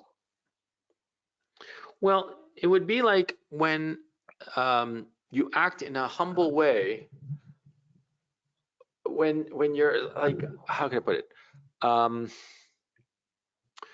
When you're putting yourself down, even though you can achieve something. Okay, that's when it becomes weakness. When it sort of like starts to sap you of your will. I mean, Okay. in the presentation, right? There was this point I said that too much humility leads to paralysis. Okay, because you become so aware of your limitations that you try to focus on, locking down every point, and that's when it becomes weakness. When it leads to Mm-hmm. paralysis. Okay. Remember also that humility is really a mode of interaction. Okay. It's when you're interacting with other people, okay? But when you're just on your own, just doing shit, you're not like thinking humble. That's not how people think. It's how people act with one another. They act with humility towards one another, okay? But humility, like internally, if you will, no, but if you overindulge in humility and you go down that rabbit hole, then it becomes a weakness. You see? Okay. Well, I have another thing kind of related. It's like, Go ahead. I'm not sure if this is humility or like, I don't, like when someone says something and they're like obviously wrong, but they're like convinced they're right. Yeah, that's Yes. stupidity, arrogance. Yeah, call it what you will. Yeah. Yeah. I guess this is more what I meant originally. Like when you know what you're saying is right, but then you're just like, no, let them think whatever, because they're obviously wrong and you're right. But then like that ends up making you feel worse. Like, is it right to just like try to fight them, or like, because my problem isn't knowing I'm right. My problem is like not saying anything kind of makes me feel worse. Do you know what I mean? Yeah, I know exactly what you mean. You're basically saying that you talk to somebody and they are spouting something that you know for a fact is absolutely wrong. Okay? It's not your opinion. No, it's not ambiguous. No. They're saying that 2 + 2 is 5, and you're like, Holmes, it's 4. And there's no doubt, right? Mm-hmm. Okay. In that situation, it's a little bit like the situation I discussed before where, somebody's like a boss is arrogant. You have to figure out if the relationship is worth it, okay? Because look, you got to understand, your time, your emotional energy is limited. You're a finite person. Every person, by definition, is finite, is limited. They can't do it all. You're not omnipotent. You cannot be everywhere, and you cannot have every conversation and every argument, okay? And you come across Mm-hmm. so many people in your life. So you have to ask yourself if having this conversation, having this argument is worth it. When I was younger, I would have these arguments with people all the time. Sometimes I was right, and sometimes I thought I was right, but I might have been wrong. But I would get into an argument with somebody who said something that I thought was wrong. Okay, I get into an argument and try to convince them that they were wrong. And as I've gotten older, I've come to the conclusion that that is a foolishness.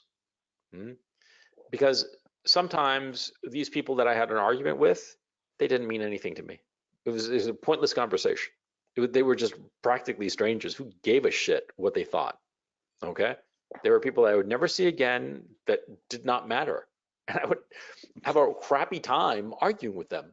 Why? I was just like making myself miserable when I could have just ignored it and had a good time, and that would have been that, right? Mm-hmm. Or worse, I'd have an argument with somebody, and other people who could have been potentially friends of mine would be like, "Oh man, this guy is just so argumentative. Why? I'm not going to hang out with Gonzalo," right? That happened. That happened a lot, and so I have, as I've gotten older, I don't argue with people who contradict me.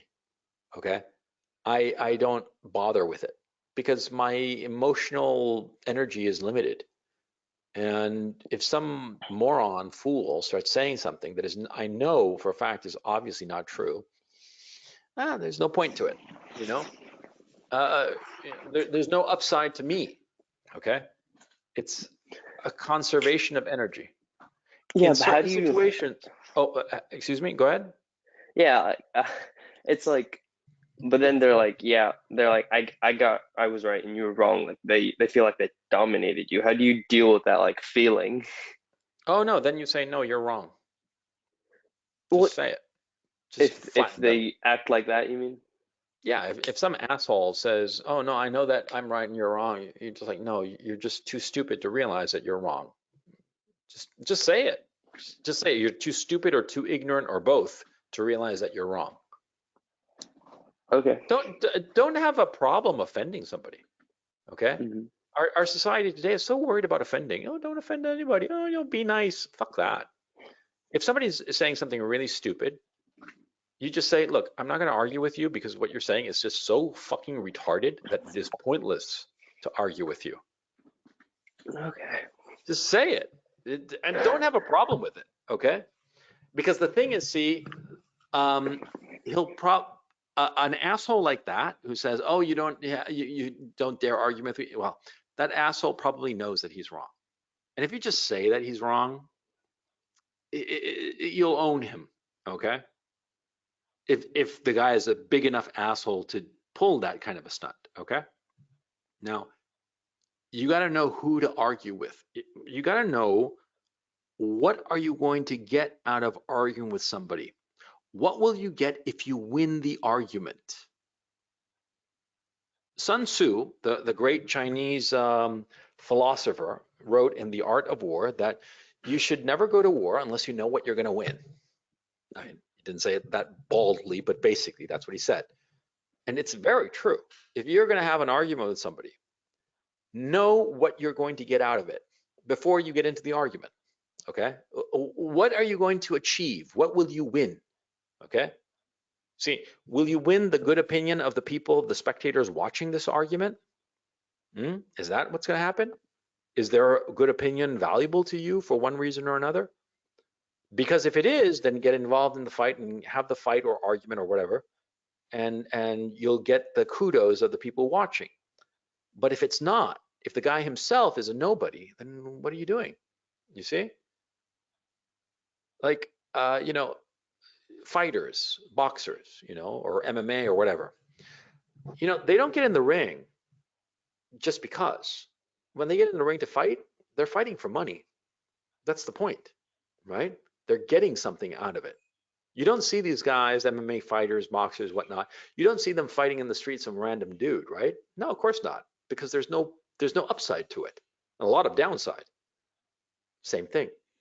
If you're going to argue with somebody, know why you're doing it, and there better be a fucking payday, not necessarily financial, but something that you're getting. Okay. Let me give you a hypothetical example.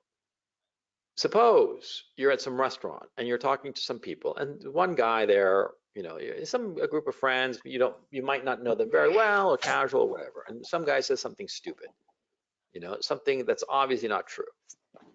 Okay, think of that condition, that situation. You're in some random restaurant with these people talking.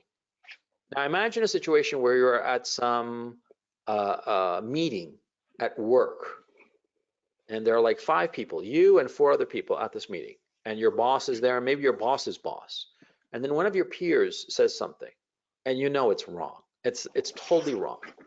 Okay, those 2 situations, right? In the first one, in the restaurant situation, you ignore it because there's no upside. You know, you show off that the guy is a moron, and what do you get out of it? Nothing. Okay, you might even get like a negative outcome because people might be afraid to talk to you because they might think that you're too fierce, right?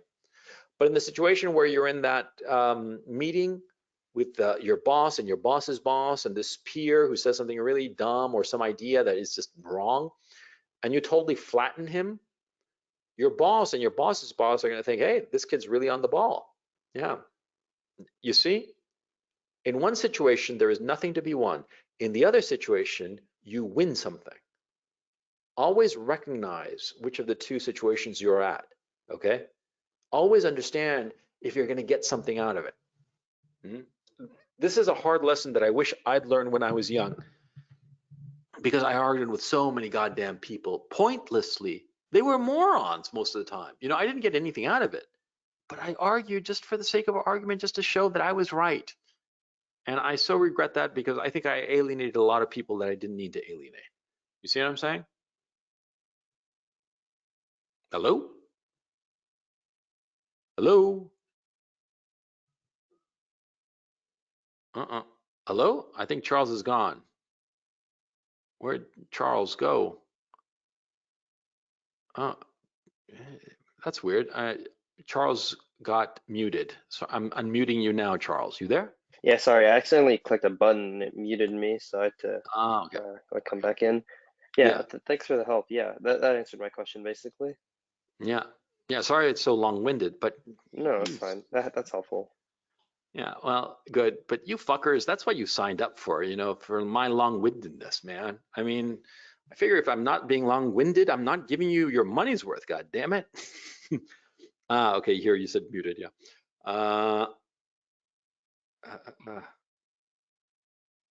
Mike Tyson versus Gonzalo there, Iron Mike, man. He'd knock me out in about 5 seconds flat.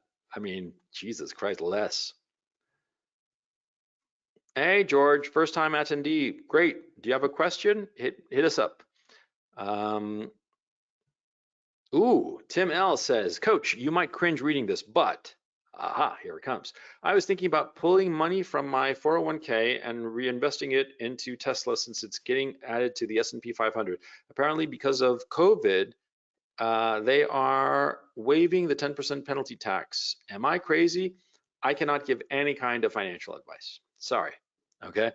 I don't know if it's illegal. I think it might be illegal. Anyway, I'm not going to touch that thing. I do not recommend any stock, nothing. No. I'm not a financial advisor and I can't. You know, I just don't. Okay. I didn't realize, Tim, that was going to be your question. I was just hooked by the thing that you say was going to be cringy, but I don't do any kind of investment stuff. Okay. Sorry. And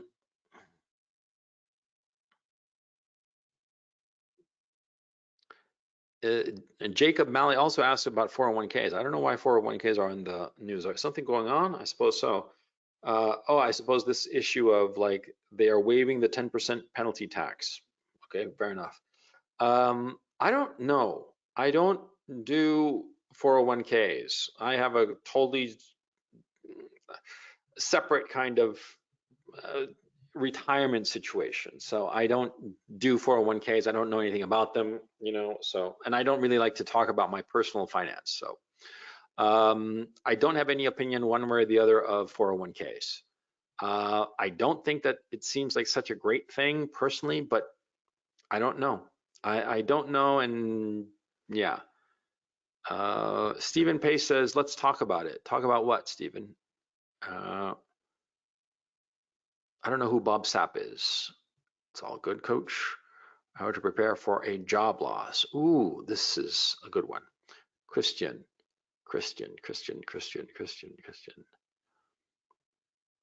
I'm unmuting you, Christian. How's it going? I don't think I've ever talked to you before.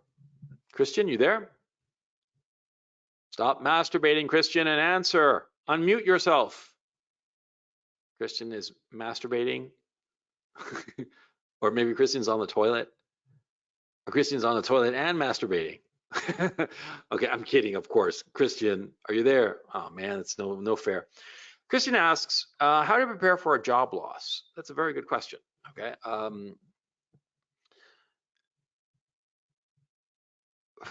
can I put this? Like, I haven't had a job since 96, 95 actually, when I worked as at a temporary, at a temp agency as an office drone. I actually worked at Disney. They assigned me to Disney. I was living in LA. I just graduated from college. And I hooked up with this temp agency, and they sent me to Disney, where I spent my days filing these television contracts in this enormous room. These international TV contracts that I'd get big stacks of it every morning, and I'd file these contracts in this enormous room. And that was my job. That was the last job I ever had. I personally don't believe in having like a job, like being employed by somebody, like getting a paycheck. I just don't believe it. I've always been independent. I get paid for work I've delivered. I sell work to clients, publishers, producers, whatever, or I've gotten involved in different business deals and eventually wound up at the position of buying and selling companies and firms that I'd been working on. But I don't know anything about, having a job and how to prepare for it. I mean, in theory, sure, I do. And the theory would be, of course, you want to be living in your means. That is, if you're getting paid, say, I don't know, $1,000 a month, I'm just making something up.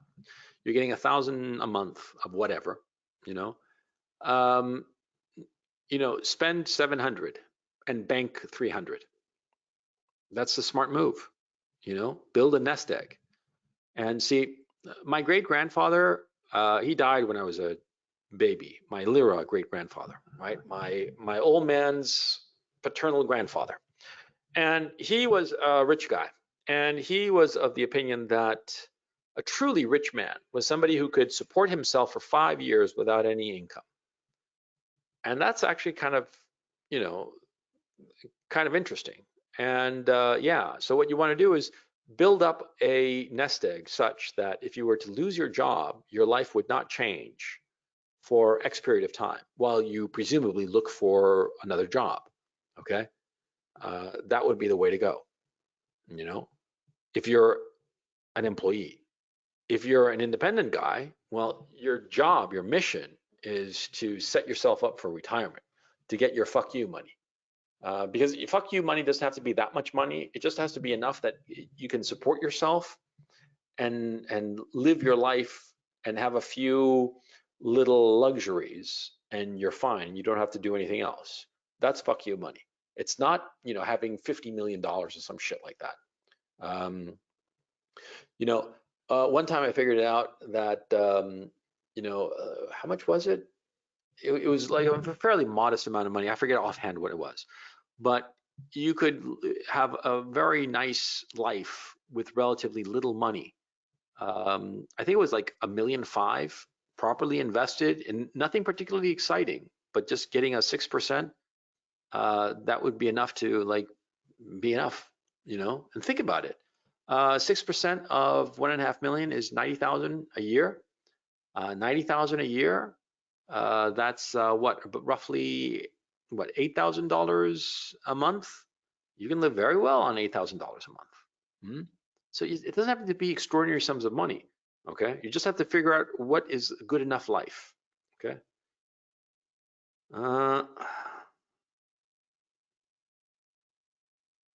Yeah, Tim L is asking, are there good ways to get passive income so I never have to work again? Yeah, real estate.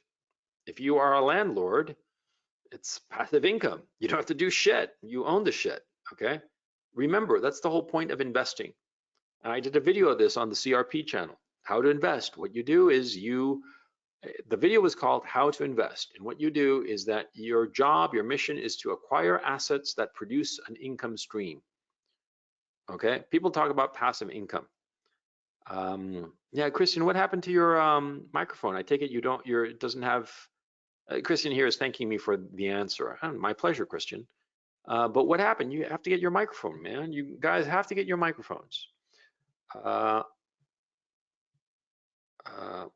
anyway, going back to this, a passive income, people talk about a passive income all the time. What does a passive income mean? It means that you don't have to work for it, okay? You have to acquire it, but not work for it, okay? And so what you have to do, what would that be? That would be like some asset that produces an income either every month or every quarter or every semester or every year. Bonds, for instance, they are an investment because they produce an income. Stock, for instance, if it's not paying any dividends or doesn't have regular dividend payments, it's not an investment, it's a bet. You're betting that it'll go up, okay? So always recognize the difference between investing and trading. Like I said, I have 2 videos on the CRP channel, one called How to Trade and the other called How to Invest, okay? So check them out. Anyway, we're gonna wind down the webinar now. I've been going 2 hours and 15 minutes, and so I just wanna leave you with a few quick thoughts. The issue of being humble, of humility, I think it's really important because you wanna be fighting against arrogance. Not because arrogant people are assholes, which they are, but that's not the issue. The issue for you personally, it's the arrogant people are blind to reality because they think that they are so successful and so clever that they are blindsided by reality. Think of it like this. Think of it, you're walking down the street, you're on the sidewalk, and all of a sudden you get to a very complicated intersection of several streets, right? Instead of looking around, you just keep on walking straight. And you walk right off the curb and into the middle of the street, and you don't look around because you've been walking on the sidewalk for so long and no problem, right? It worked out so well, no car crashed into you or anything like that. You're perfectly fine. So you figure, oh yeah, I'll just keep on walking straight like I've been doing. What do you think is going to happen to you? You're going to get hit by a bus. That's what's going to happen to you. That happens all the time because people don't look around. You have to think of arrogance as the inability, or more correctly, the unwillingness to look around, to pay attention to shit, to be realistic. You always want to be realistic.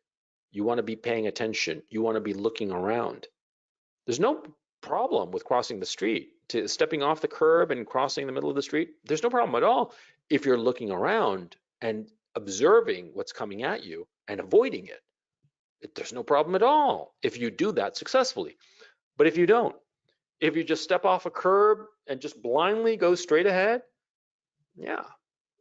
Think of it in those terms and understand that humility can be a tool to combat arrogance, to combat blindness, your own blindness, okay?